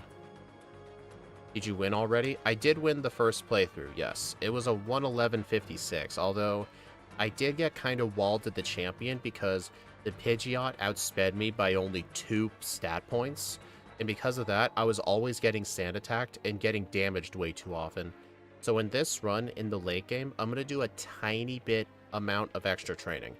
Just an extra level or 2. It's going to make a huge difference.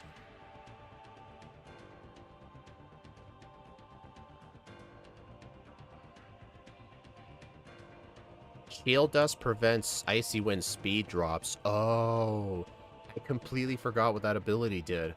What does that ability do? It prevents stat drops from... Doesn't it prevent additional effects of attacks? Like, it would prevent, wouldn't it prevent, like, confusion from ever confusing you? Or, like, would it prevent Thundershock from paralyzing you? It just prevents secondary effects? Is that what it does? Or is it specifically, like, stat drops?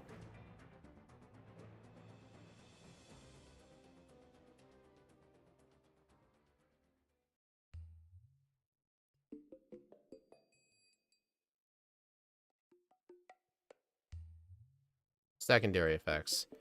Yeah, that was honestly never a useful effect. It only... Well, it's not like... It's not like that cost me the fight or anything, but I was wondering why Icy Wind was never lowering its speed. But makes a lot of sense now.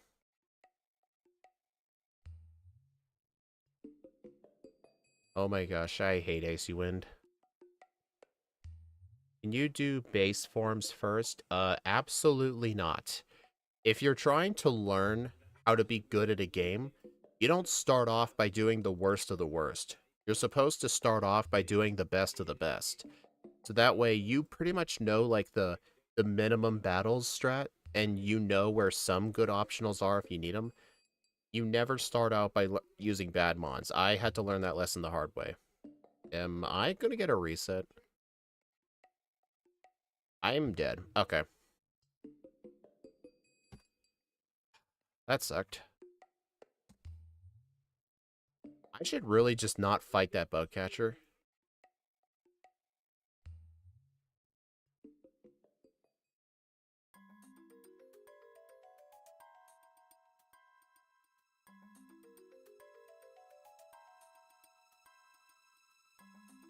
I mean, besides for these backports, we usually try to backport good things.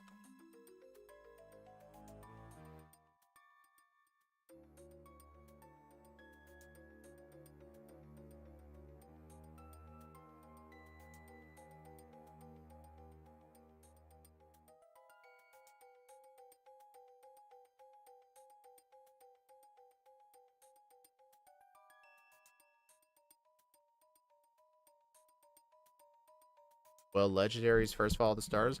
I don't know exactly what we'll do. We usually do like themes. Like for example, the theme for this month for the Firered backports ice is Christmas themed Pokemon, and for November theme was Hisuian forms, and before that it was like Alolan forms, I think. We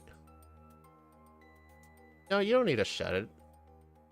Medium slow growth is the best growth rate to gauge how your level is at every point. Yeah, that's another reason. So you can determine, like, for example, at the 5th gym with medium slow, if you're at level 30, you can safely assume that for slow, you'll probably be like level 26, 25.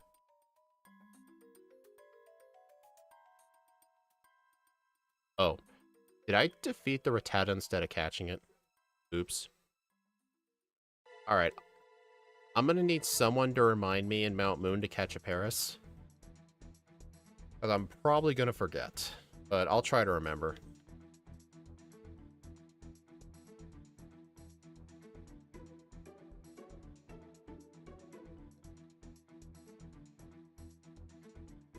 Yeah, but there's like a lot of different themes to choose from. I know for Fire Red this year, we had a bunch of different themes. Like we had Megas, we had, for October, we only did, Poison, Dark, Bug, and Ghost types. And I remember for 2 months we did Mega Forms. I honestly kind of regret doing Mega Forms because I don't really consider those like actual Pokemon. Not because I'm like some Gen 1 boomer or anything, but they're like alterated forms of actual Pokemon. Like they don't exist in nature. So it didn't feel right to have them on the leaderboard. Like Mega Lucario does not deserve to be first place. So I'm not like I'm going to take him down, but in Emerald, I'll probably not want to do Megas.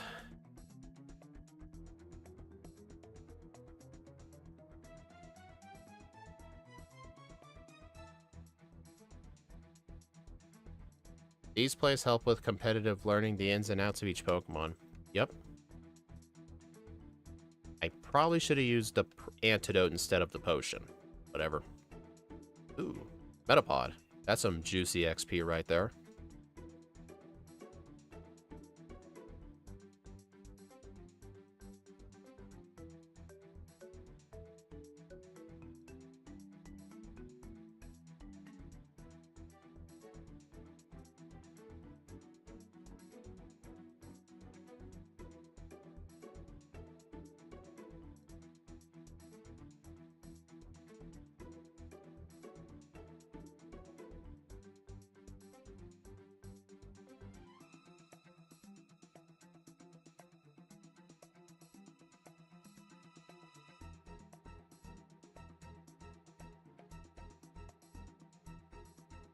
Alright, level 9.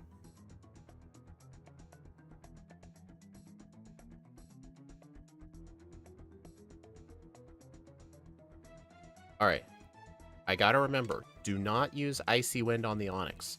Because if I ever outspeed the Onix, he will go for Rock Tomb. Really fun to exploit his AI like that.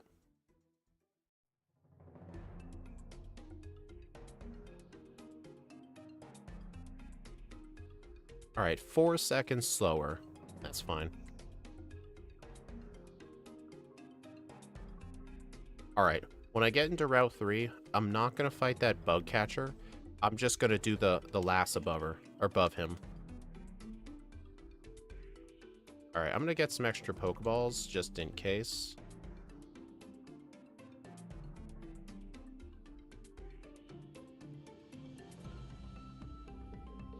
Get Paris. Actually, it's a bit too early to remind me of that. I forget things after like 20 seconds. I mean, I can't encounter them until the middle floor anyway, so maybe like when I'm right in front of the door. But thanks for the reminder. What happened to Steve's stream yesterday? Did it get canceled? It didn't get canceled. His internet just randomly cut out for like 10 minutes. And by the time it came back on, he didn't want to start the stream back up because like 20 minutes of the run would have been lost. So he decided to just not re-go live, if that makes sense.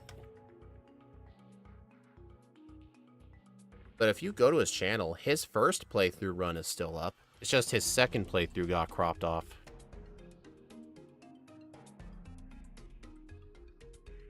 Alright, yeah, it's this person I want to fight. Normally, I always prefer fighting the bug catcher because he has more XP, but the bug catcher is just straight up harder for me, so yeah, I have to fight this person, which is a disadvantage because in order to get her to go back, I have to do that.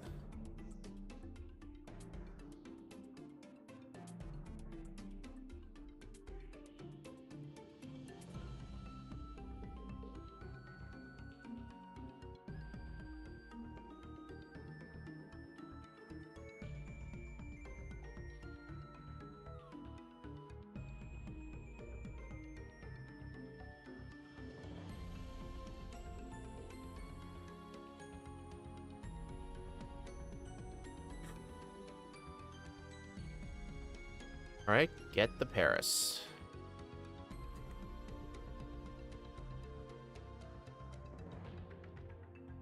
Alright, what's my speed at? 24.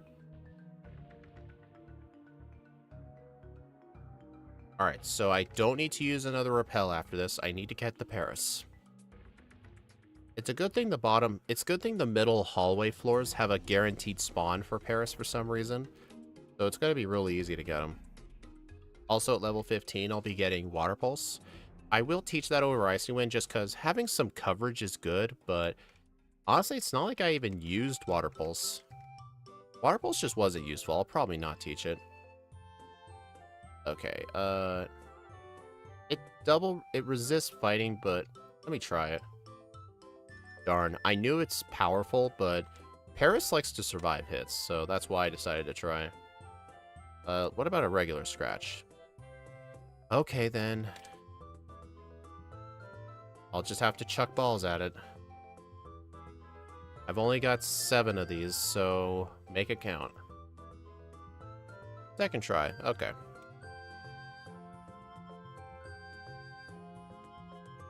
Yeah, that's the reason I don't like getting that Paris. What am I doing differently? I do need an extra level or 2 in the champion fight, but there's a few more things before that. On Blaine, for example, his Rapidash outsped me by 1 point. So he could have done some serious damage with Fire Blast, but I got a Quick Claw proc on him, which was lucky.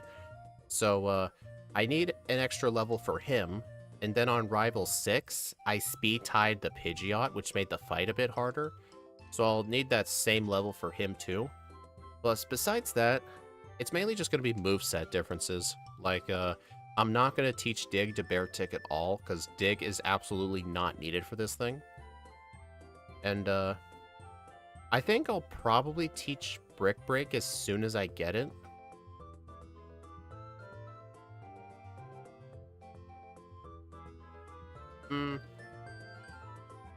Yeah, I will. I'll teach Brick Break over... probably, like, over my Ice move. Like, I kept... I don't know.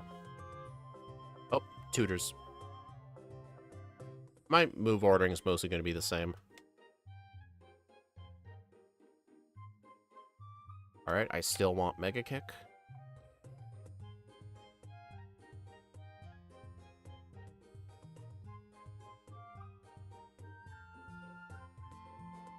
Alright, I still outspeed the Pidgeotto, which is good.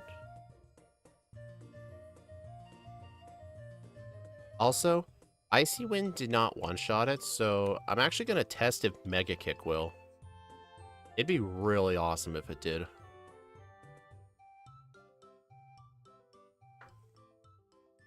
Let's see. Darn. Yeah, nothing likes to one-shot that thing.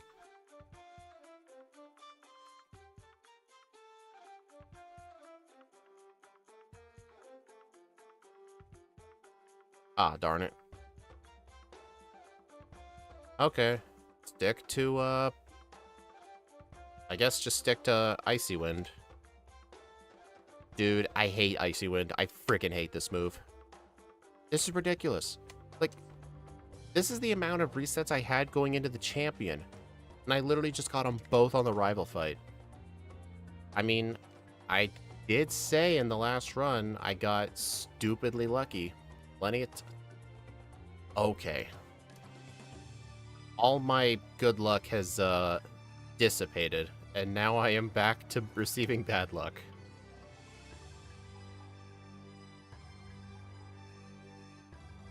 Wow.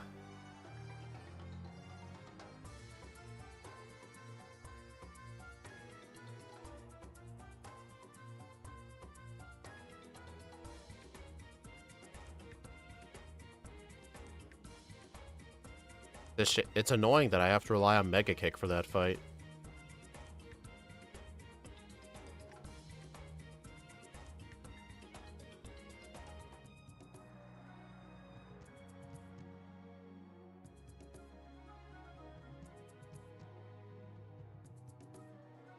Alright, so when I get the opportunity to use Slash, I will replace Mega Punch with it, and then Mega Kick is not needed after, honestly, after the Misty. So I'll delete Brick Break for Mega Kick. I'll replace Icy Wind with Ice Beam, and Powder Snow is just never going to be used. It'll just be replaced with Rock Slide. Yeah, Gary wasn't having it this time, that's for sure.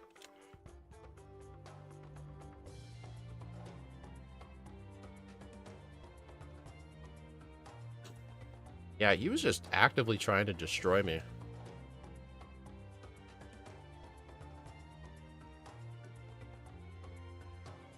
Also, remember the one reset I had in Giovanni's gym on that black belt trainer? I wasn't looking, but I'm pretty sure his Machop used low kick. Or it crit me with something, because it just killed me.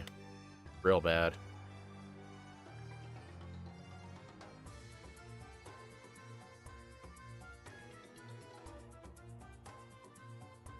Oh god, that hurt. Yeah, exactly like that.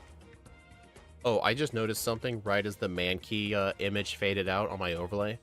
That Mankey had 33 speed.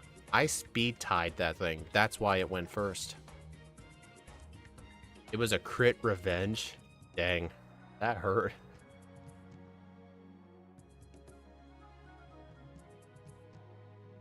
Dude. Poison Sting poisons so much. Not even funny.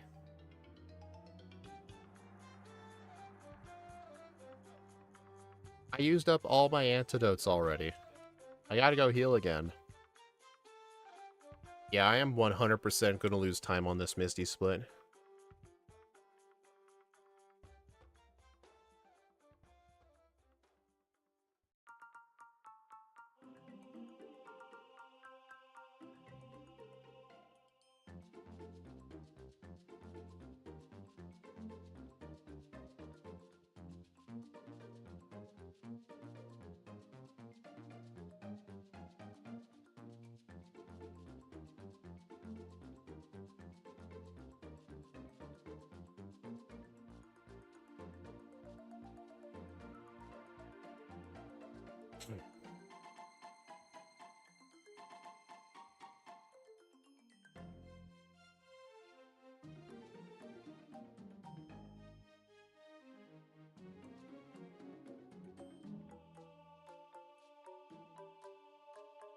Flash, finally.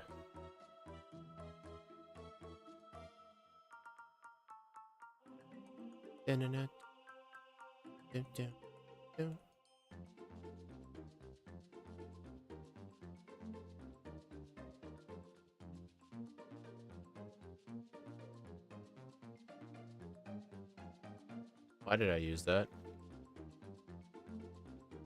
Oh, I forgot the person berry. Oops.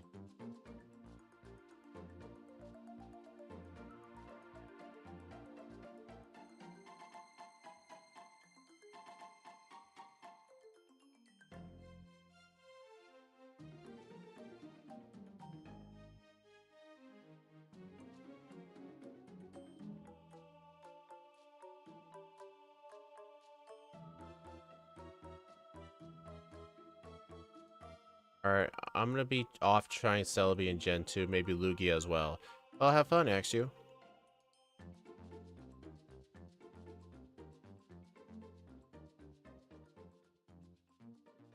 Alright, I'm gonna be doing Misty before I do the Rocket Grunt. Not even gonna bother with these trainers.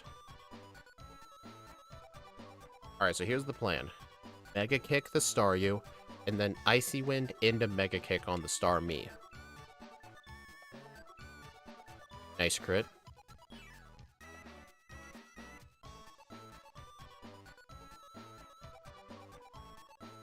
Dude, I don't even think that crit was necessary. Alright, see, I did lose 23 seconds on this split, but it was kind of expected. It was a really rough split.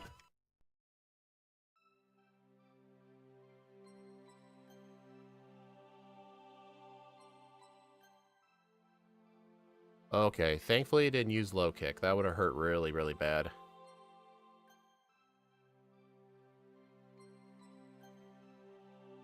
Alright, I am not going to be teaching Dig to Beartic this time.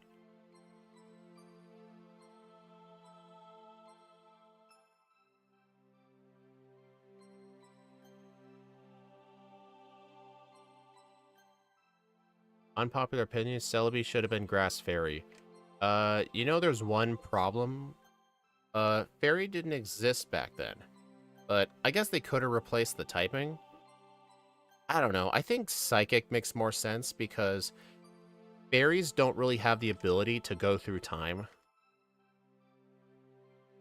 Then I don't know. I wouldn't have complained about it.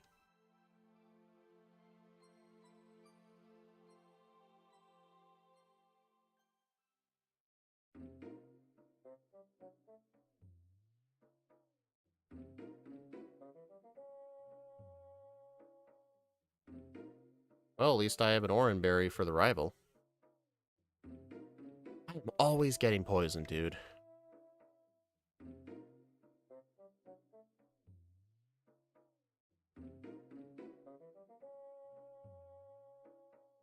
Alright. I just need the Cherry Berry.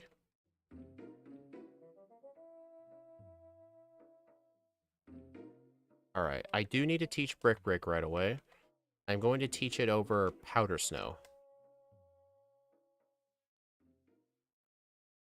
And then when the opportunities come, I'll teach Ice Beam over Icy Wind and Rock Slide over Mega Kick. Ooh, Crit Slash, that's good.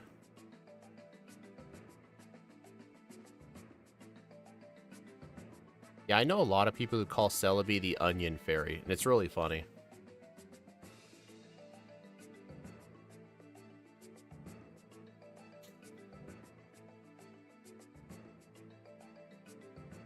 I'm impressed that lived.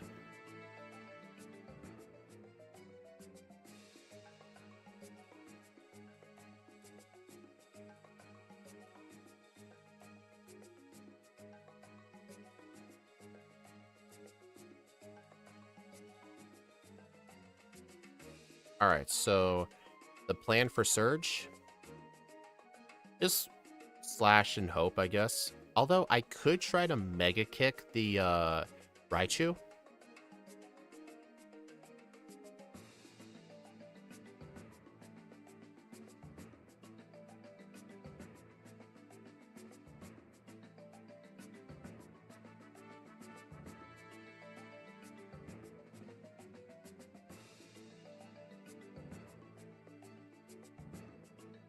Nice, 25. Nice damage rounding threshold.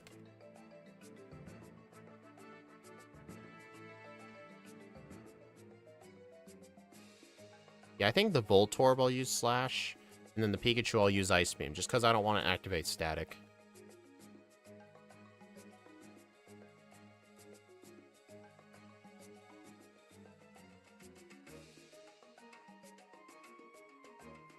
Nice, one shot. Hey, at least the berry is gone, so I don't have to unequip it.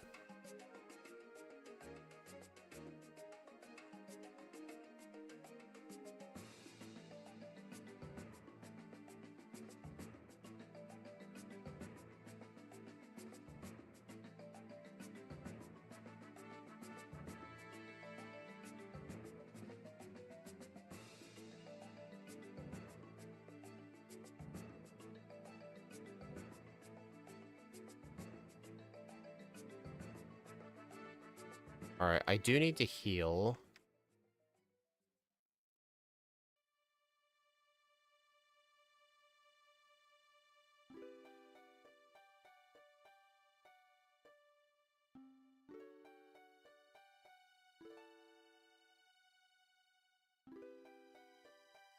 Alright.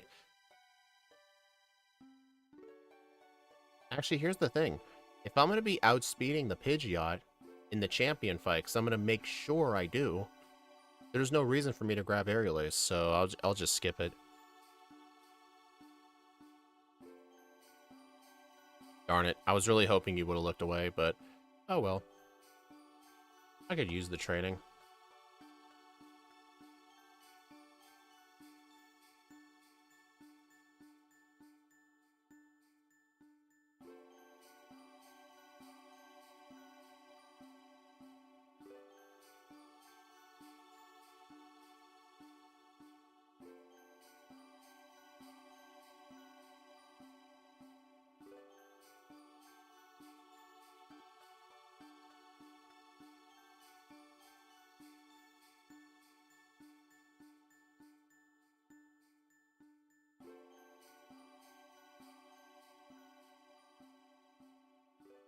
Alright, I'll have to Mega Kick the Slowpoke.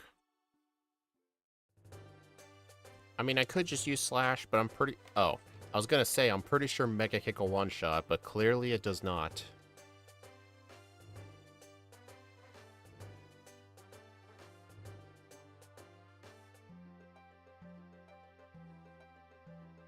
Well, I guess Mega Kick 2 shots, while Slash 3 shots?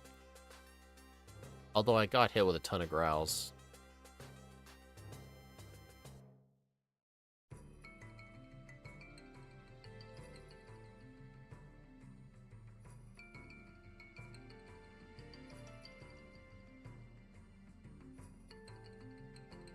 Darn it.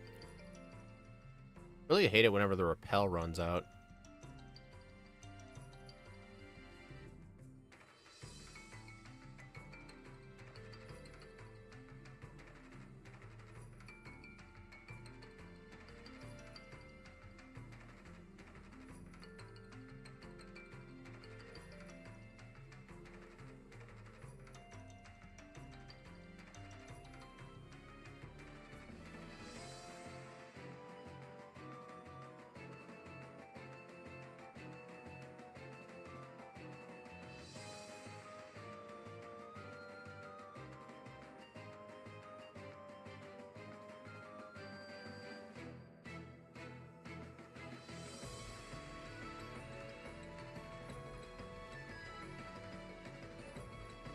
Man, I really like it when this track comes on.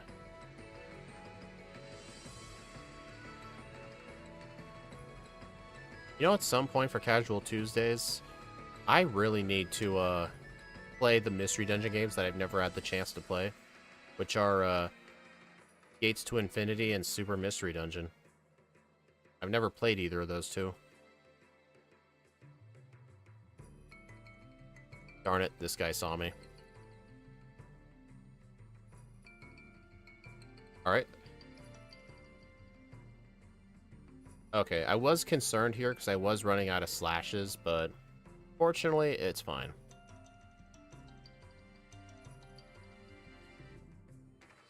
Alright, do I have an ether? Yeah. Hey, Shadow.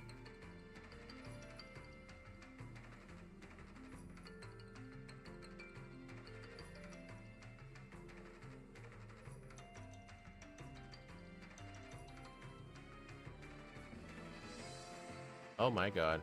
Get out of here. Dude, I really hate these tiny rocks. That guy nearly saw me.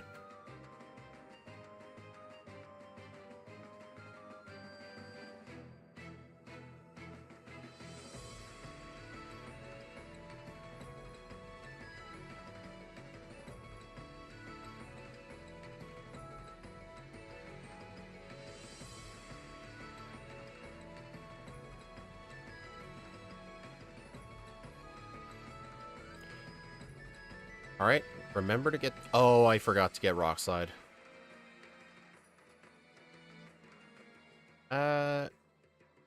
I don't need Rock Slide when I'm in the rocket hideout. When I go back to Lavender Town, I'm going to have to go back in the tunnel to get it, so that's going to be a bit of a time waste, but at least I'll have the TM. At least I'll have Dig, so it's not that big a deal. But that is still annoying. Oh, Steve's at the rocket grunt in Mount Moon. His Bulbasaur keeps dying to Leech Life spamming. And I see how visibly frustrating he's getting.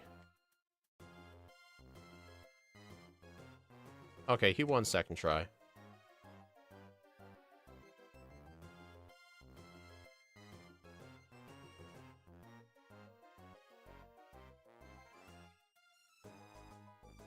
Poison.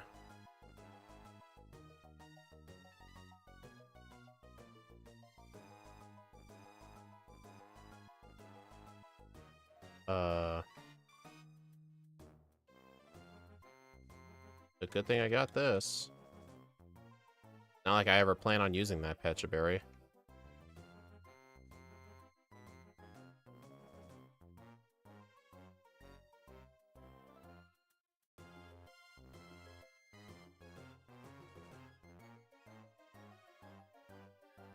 Alright, I do not need a calcium. Just skip that.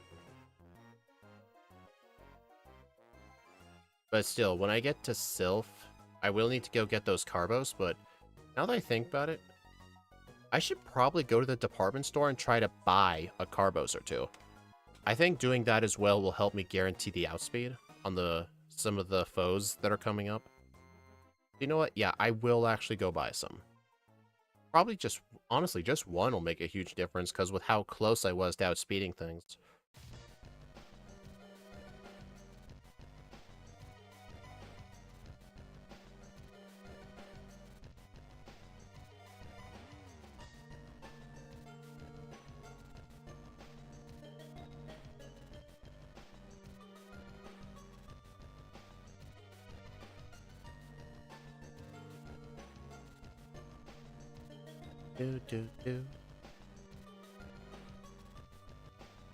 Yeah, I like to have the Red Rescue Team and Blue Rescue Team music in the same pool, just because Red Rescue Team sounds different because the GBA is a different sound engine than the DS.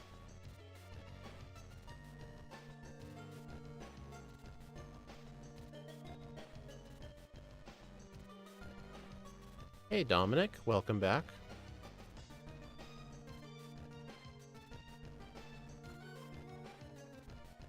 Alright, let me try and get those, Carbos.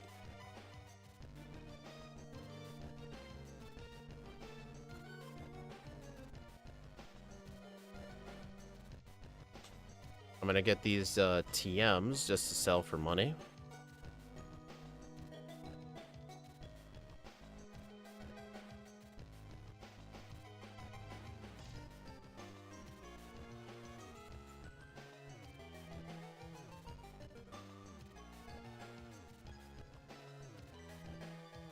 Alright. I'm just gonna get two. Actually, yeah, get one more. I was gonna say, I still need money for super repels, but I can afford those.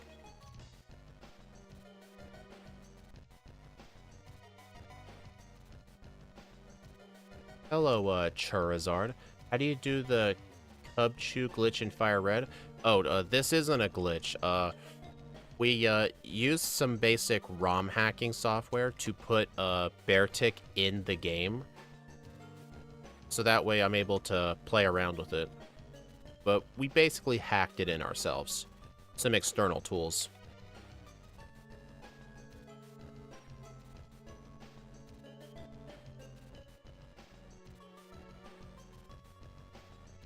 Like, you know how there's a lot of ROM hacks around Firered? Like, the Kaizo Ironmon hacks, Unbound, stuff like that. We basically use similar tools to the tools that developers for those used, if that makes any sense. Basically a ROM hack. Really cool, Gen 5 is the best gen. I 100% agree with you. Especially a lot of the Pokemon designs too. I know some people like to complain about it, but Gen 5 has some of the coolest Pokemon designs of all time. I've never done any form of Lycanroc Dominic. I don't even think I even had one on a team before in any playthrough of any game. Casually, I don't think I've ever used one. My brother has, in his, Violet, he actually found a, shiny, what do you call it?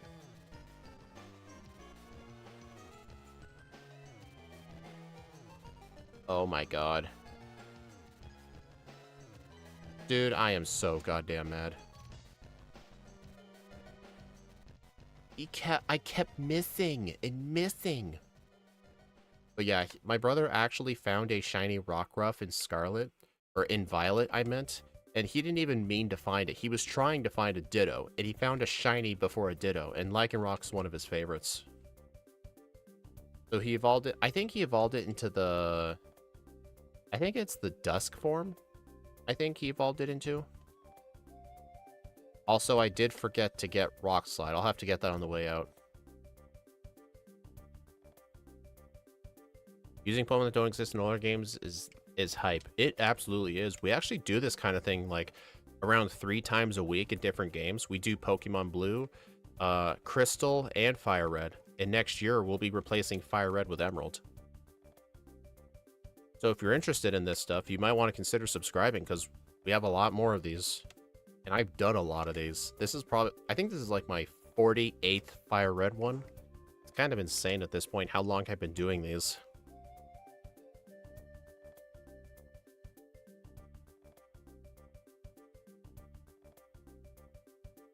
Gen 5 Elite Four and gets us the most rage-inducing.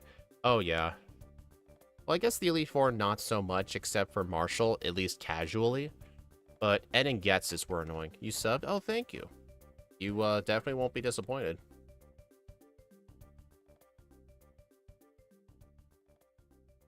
In Ultra games, depending on which one, the IRL and Ultra Sun is easier to get Dusk form with Thunderfang and Own Tempo. If I recall correctly, the... Oh, it wasn't the Dusk form my brother had. I think he had the Midnight form. That's what I meant to say. But I think in Gen 7, wasn't the Own Tempo Rockruff... Like, it's not a hidden ability or anything. It's just...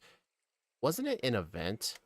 Like, it's a very specific spawn to get that specific Rockruff. I know it's kind of a complex way to get a Rockruff with Own Tempo, because it's not really a hidden ability or anything. It's like a separate species entirely.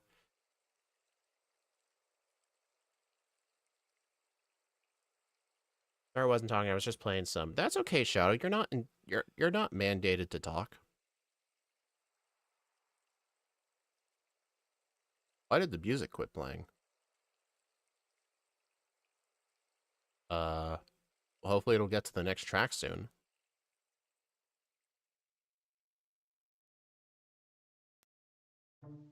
Okay.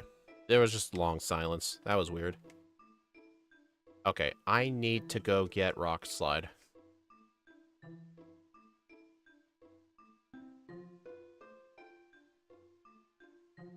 Yeah, I've considered doing a run with Ash Greninja. I don't know, though. I don't really consider it a real Pokemon. It's like an alterated form of it, of Greninja. I don't really consider it its own, like, separate species.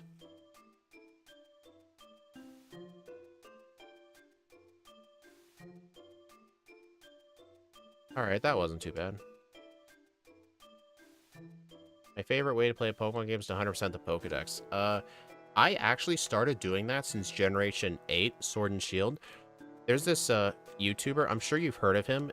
He's called Lyra Made a Website. He makes videos talking about living dexes in the older Pokemon games and the process to do it.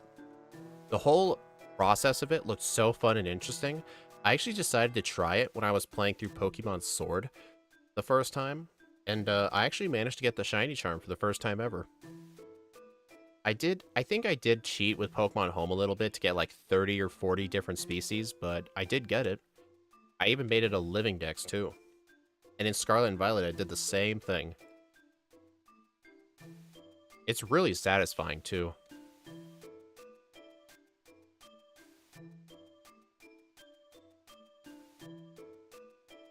Alpha Sapphire, man, When you say, like, a living dex, do you only mean, like, the regional dex? Oh no, I fainted. I don't need to heal that right away. First shiny charm was in Sun. Oh, nice.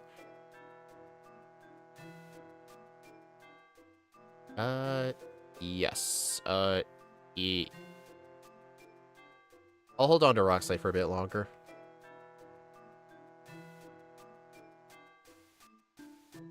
Yeah, I think Sun and Moon was the first Pokemon games where you didn't have to beat the National Dex to get the shiny charm just because the National Dex didn't exist. Oh, I just realized, even though I have a Repel up, Beartic is technically... Wait. No, I have a Repel up. Interesting. In newer generations, if the Pokemon you have up front is fainted, the Repel still works, but it looks like in Gen 3 it doesn't. So I guess it's going off of my last Pokemon. So that's just annoying. Gen 8 and Gen 9 suck. Oh, they don't suck. Like, they don't suck. I mean, no mainline Pokemon game truly sucks unless it's Let's Go.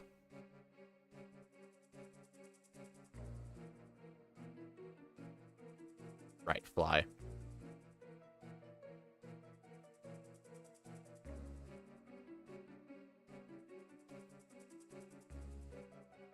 It's a good thing I didn't delete Ice Beam, because that's my strat for Erica.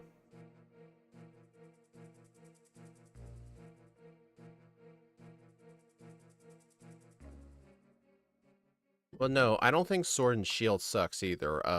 The game was still fun to me. It has its own charms.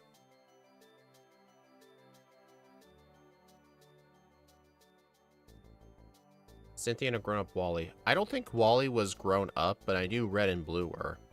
But yeah, the Battle Tree was like my favorite Battle Tower-like facility, just because it included a bunch of extra trainers.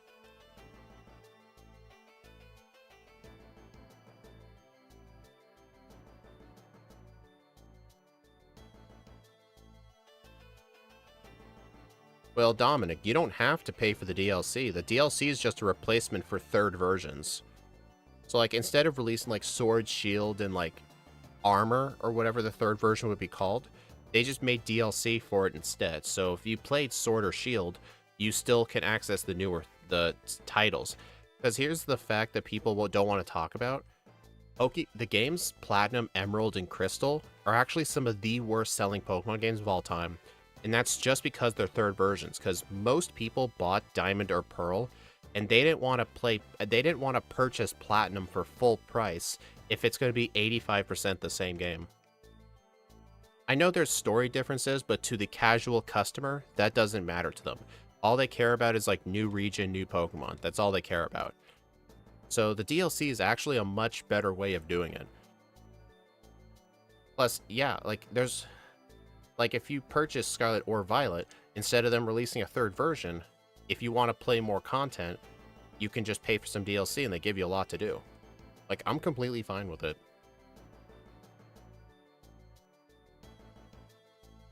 They should have did a post-game. Well, the DLC wasn't, like, just a post-game. It was, like, an entire, like, gigantic story. I mean, the Delta episode in Oras wasn't really that long. It was only, like... For a casual, it probably would only take you like an hour. But like the DLC added tons of hours of content, including a whole lot of other Pokemon you can catch. It sucks because it's Diamond Pro, the fancy version of the Underground. BDSP is awesome because of the Underground. Like, I don't know why people keep downplaying the Grand Underground. They're like, oh yeah, this game sucks. Oh yeah, they have an Underground, I guess. Like, that's like the #1 thing they improved. Like, you have to admit, the original Underground in the Sinnoh game sucked. It was bare, empty. If you had no friends, there was nothing to do. Like, it just wasn't good. The original Underground was crap. The Sinnoh remakes made it so much better. You could find Pokemon down there, including Pokemon that weren't native to the region. like Absol and Houndoom, you can actually obtain Houndoom and Absol during the main story. So the whole argument of BDSP didn't have enough fire types, that doesn't even hold up because you can find more fire types underground. Plus, they did stuff like make the gym leaders, Elite Four and Champion, much harder. They gave them much better movesets, they gave them held items. I've actually seen videos online of people complaining that they were too hard. Like, you complained that they're too easy, now you complain they're too hard. Like, what do you want, people? Like, what do you want?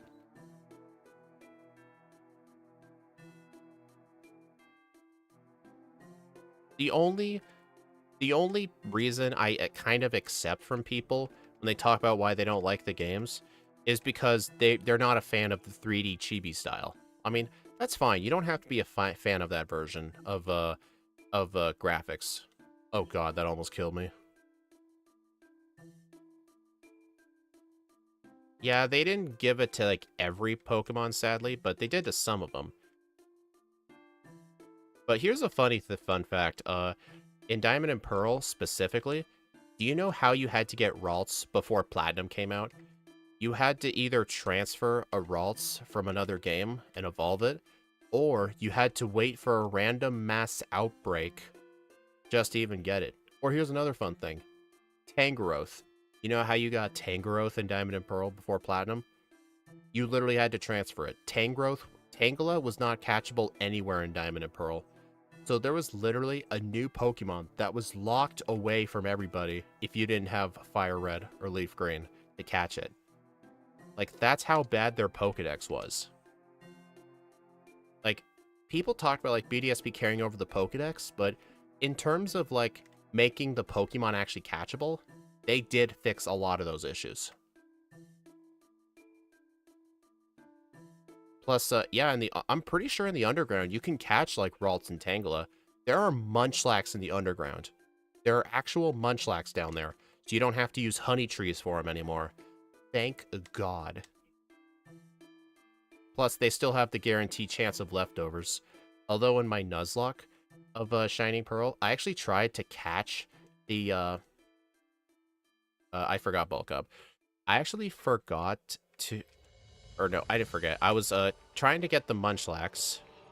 It had leftovers, but the devs had the frickin' nerve to give that thing its egg move Fling. So whenever he uses the move Fling, the leftovers are gone. And it's so annoying because the Munchlax are so rare down there. I play the game on 3x speed up just because playing this on normal speed would absolutely drive me insane. And we're only comparing the runs to, like, myself and, like, a few other people. We do it just for convenience's sake. But for, like, official speedruns, no. This isn't official. This is like a kind of like a race thing. Like, a personal speedrun, if that makes sense. Alright. I'm going to do 2 bulk ups. Probably 3. After 3 bulk ups, he will start to use Whirlwind. Well then.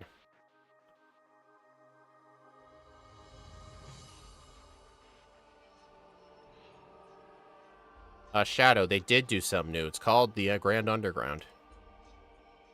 Like, it's not even the same thing as the original game. It's just completely different. Utterly different. But if you're talking about, like, what do you call them? Gimmicks? Then yeah, that makes sense.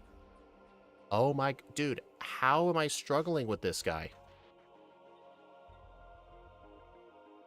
Did I seriously luck my way through the first run that much? Maybe using substitute's a bad idea. Without X and Y, we wouldn't have the fairy type. That is true. Fuck. Dude, this is gonna end up being worse than my first run. At this rate. Alright, just use 2 bulk ups. Like, I'm doing the exact same pathing as last time. I'm even the same level. It's just... Great. Things are just going so much worse. If you got to pick a new Mega, what would you choose? Like a Pokemon that should get a Mega? I know everyone would just say Flygon, but I think Flygon's bad. It's overrated. Flygon's not a good Pokemon.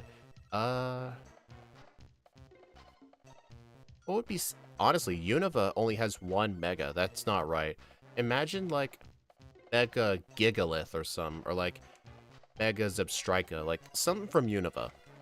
Some underappreciated Pokemon from Unova. Give it a Mega. Same thing with X and Y. X and Y's only Mega form was a literal mythical that nobody had.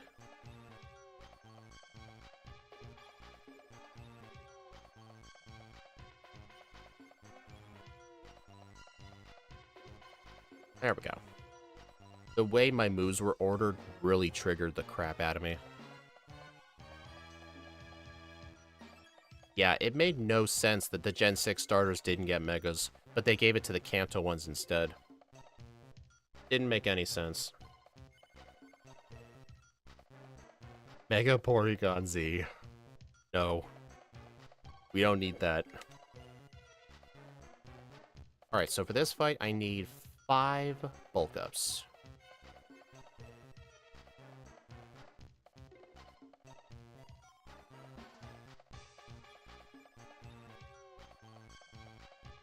I am impressed my sub is still up. Mega Eevee.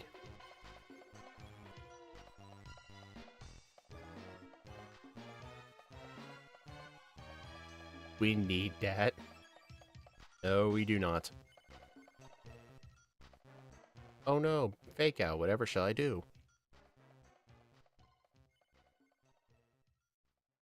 I did get the rare candy, right?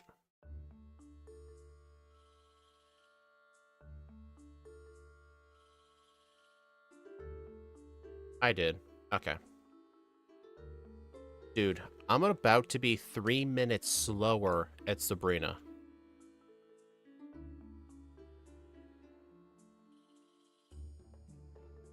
Man, I must have been super lucky the first run.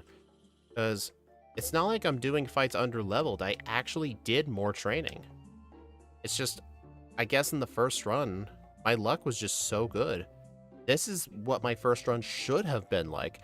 And then I would have realized, huh, maybe I should do some more training for the run too. Agidos. No, those don't need a middle evolution. It's perfect the way it is.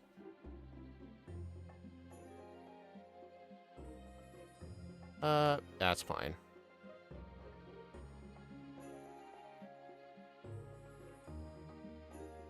Give us male Combi evolution. I wish. I think they did that on purpose, though. Because like how in real life, there's the queen bee, and then all the male bees are just slaves. Probably a similar thing, like the Bequen's the queen bee, and then the male Combies are all the slaves. Drone bee.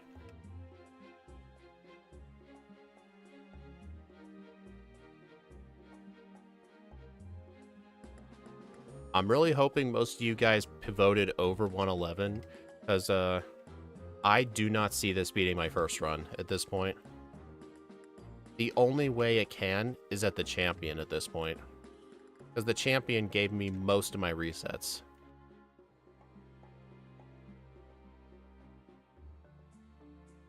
Hello, Walter Clark. I got into a fight today. Well, that's not good. Hope you're okay. Male Salazzle? I think there's a reason why it's only a female Pokemon. If only Beedrill had the stats its Mega does. Honestly, that's not what Beedrill needs. Beedrill needs actually good moves. Like, give Beedrill Swords Dance by level up. Because in Gen 1, it gets it by TM. I forgot Koga. Dude. I always do this.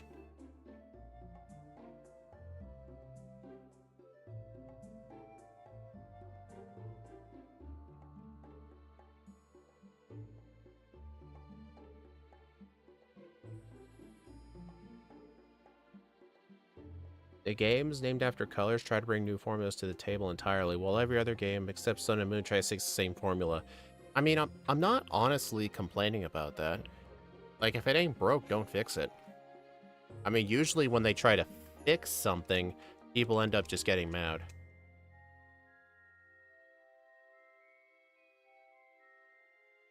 Okay. Oh my god. In my first run, I would actually be in Giovanni's gym right now. That's how bad this second run is. But then again, this run isn't bad. Like, I'm doing the same things as before.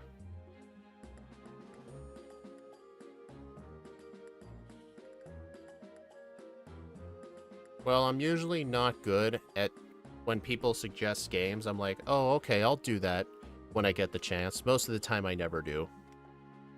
It's just a thing with me. I'm usually not the kind of person to play a new series based on one person recommending it.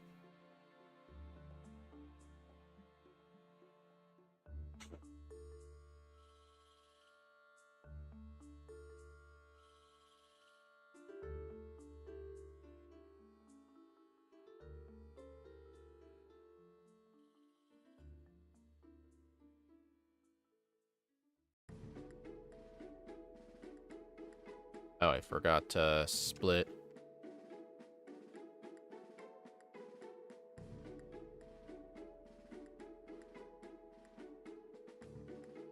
Ixomon. Is that the Pokemon clone where, like, they're all anime girls or something?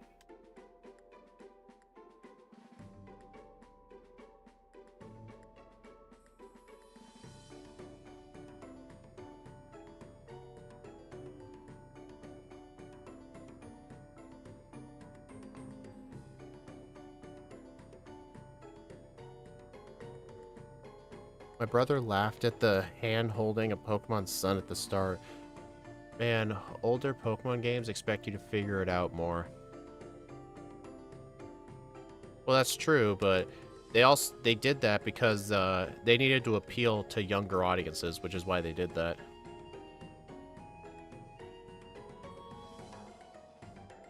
I mean, there's still a joy to it.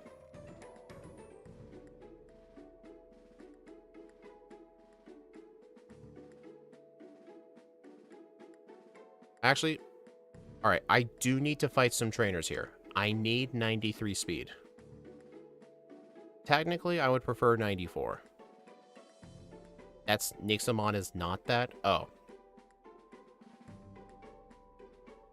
93. Okay. I am technically speed tied with Rapidash, but I'd rather not take the chances, because I'm going to set up 2 bulk ups on the Growlithe while constantly tanking those Fire Blasts. I'm not even going to use Substitute.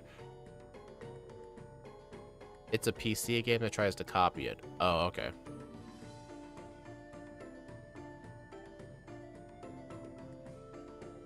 What is...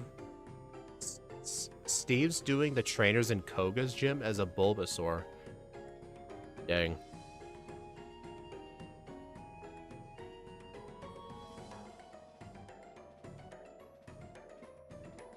Man, most of these Blaine trainers suck. Well, at least I got the speed I want. I don't have to fight anyone. Although the guy down here is actually really good. He has a single Rapidash, but for some reason, Rapidash gives so much XP. Along with Ponyta, like, their XP yields are really high for some reason. Your first playthrough of Pokemon Red in the Color Game Boy, you beat it in 20 minutes. Did you have speed up or something? That's the only way I could have seen you doing that. Like, beating it in 20 minutes, no offense, but I 100% doubt that. Like, even when I've backported a Pokemon that doesn't even exist in Gen 1 on 4 times game speed, I still cannot beat it that fast. So you have to be exaggerating. Okay, so I need 2 bulk ups. 1 and 2. Alright, I cannot miss a Rock Slide. I think speed, there should be an option on Pokemon games to turn off hand holding. That probably would have been too much, honestly. The code in. Okay, that was close. It was a good thing that Rock Slide flinched.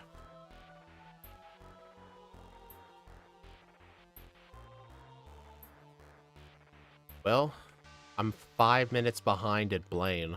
That's how bad this run's been going. You had a gift to basically beat video games, but still, like, even the world record speed run's like an hour 44, and that's the world record.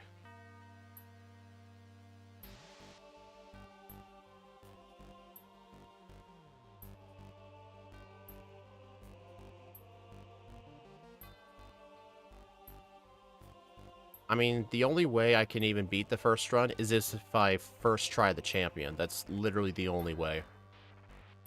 Because the Elite Four split took me 13 minutes, but if I first try everybody, it should only take 5.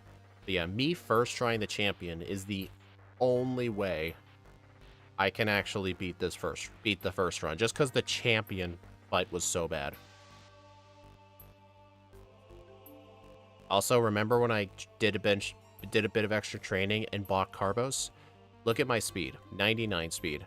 That was the speed I was at for the Rival 6 fight, where I speed tied the Pidgeot, so I will 100% outspeed the Pidgeot, so the Rival 6 fight will be a lot smoother.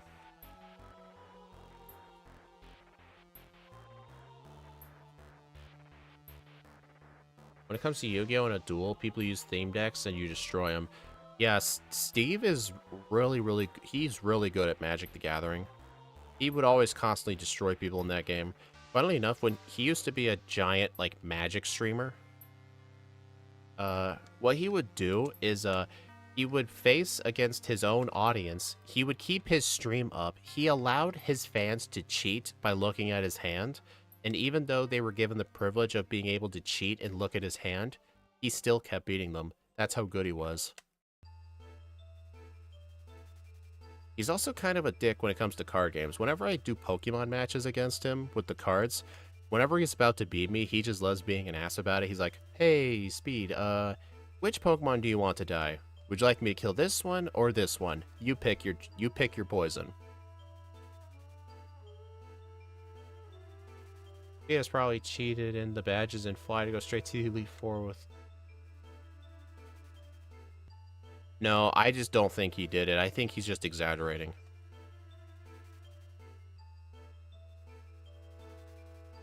Okay. Reset at Giovanni. I know what I did wrong.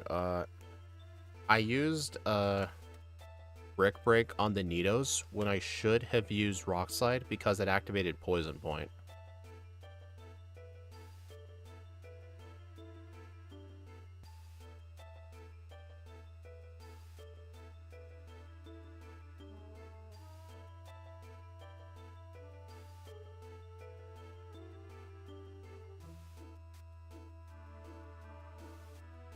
Well, then again, Steve got back into the TCG again before I did, so he's a lot more knowledgeable than I am with, like, all the new cards and how the decks work.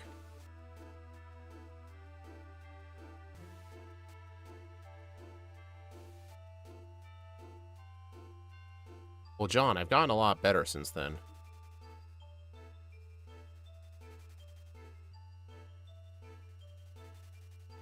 Wow.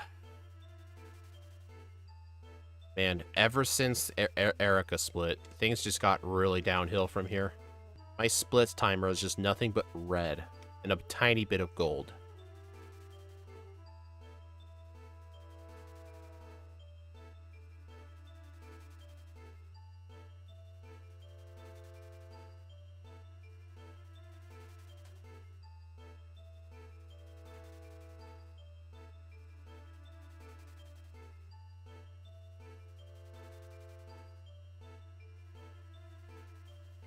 Alright, I'm going to use 4 bulk ups.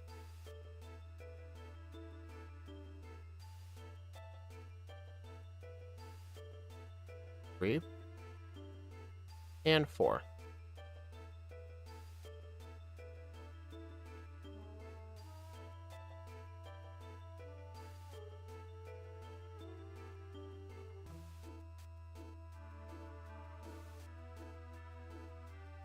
Alright, so I'll just have to tank the hit from the Alakazam.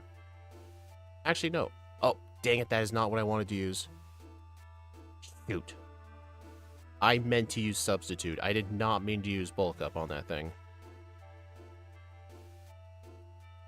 This might be better if it was a rock type. Absolutely not. Ice Rock is a horrible typing, John. What are you talking about?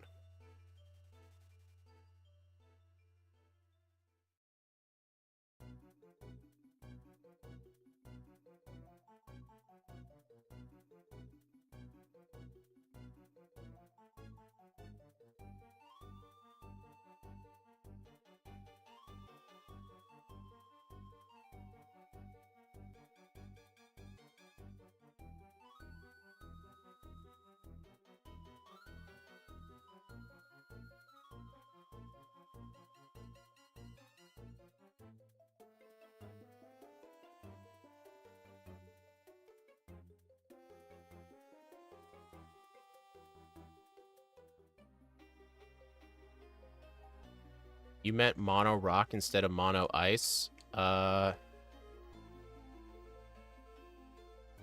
No. Otherwise, Misty would have been an absolute nightmare.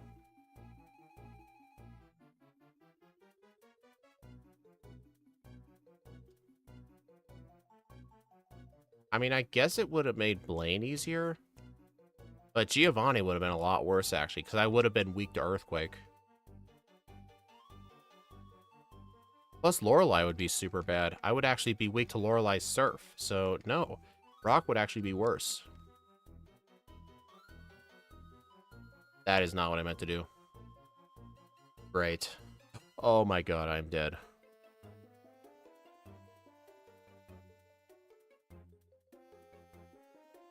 I hate this.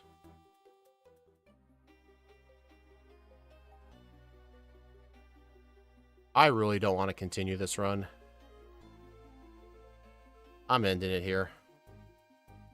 If you guys are wondering if I'm just overreacting, no. Look at my splits here. Look at those splits. 4 minutes behind at Brock, 27 at Misty. I was ahead at Surge, lost over 2 minutes at Erica. I was behind 3.5 minutes at Sabrina. I was behind 5 minutes at Blaine. Still behind 5 minutes at Giovanni. And that's, even if I had entered the league good, I would have been behind like 5.5 minutes. I was not going to make up this time in the league. Like, yeah, if I would have first tried everything, yeah, but the run should not have been this bad. Like, I got extremely unlucky at a bunch of different fights. But here's the thing. That first run was just so unnecessarily lucky. I had no idea where the struggle points were because I just kept getting crits and quick claw clutches.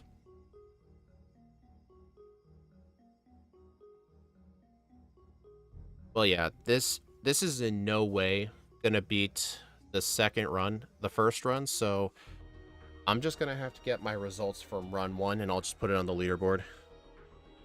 Sorry it's a bit anticlimactic, but why did the gameplay go away?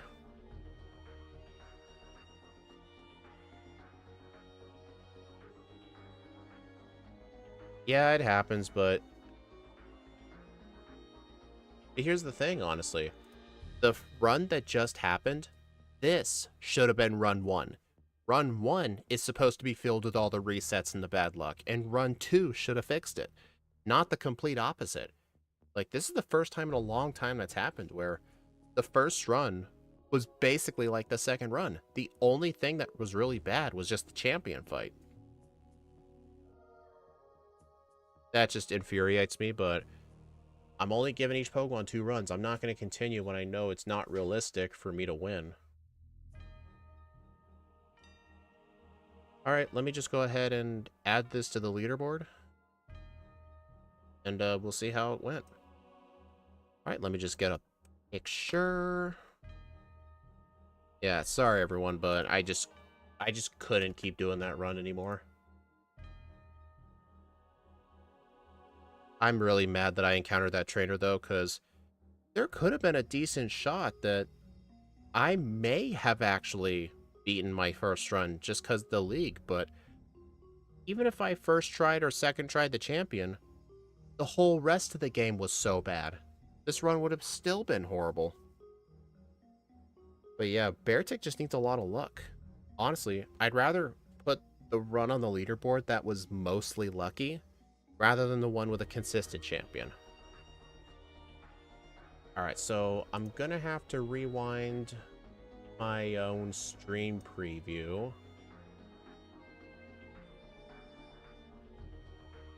Let's see.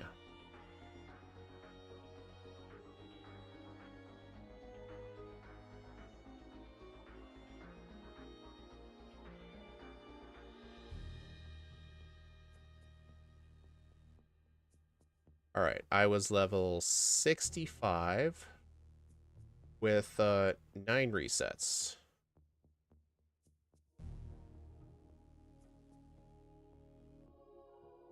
And my real time was a 1:11:47. Still a somewhat decent time. Let's see, my game time was 3 hours and 4 minutes.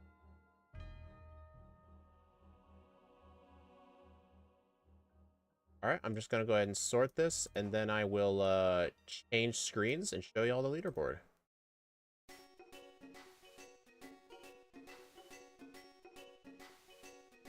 Yeah, this still didn't perform too good.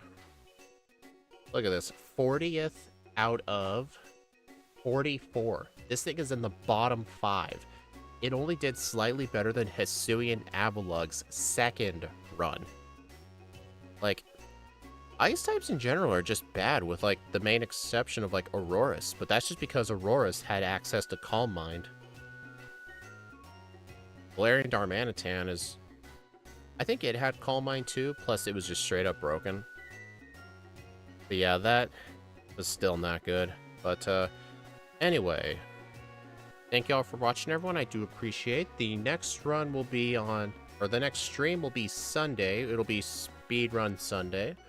And then the actual next stream will probably be Tuesday. It'll be Casual Tuesday. I'm gonna try and finish up my Earthbound Let's Play. I really need to try and get that done so I can play other games. Theoretically, I could just stop streaming it, period, but I don't know. Maybe I'll play... No, I'm gonna finish it. But the next actual solo run stream will be Thursday, where we'll be doing Crystal. I don't know with what Pokemon. I'll need to make the schedule. But anyway, I will redirect all of you to Steve M Play stream, so don't go anywhere. I'll make sure to be there on the chat as well. Like, you don't have to watch Steve the whole time, but if you just watch him for like 30 seconds or something, it really does help him in the algorithm.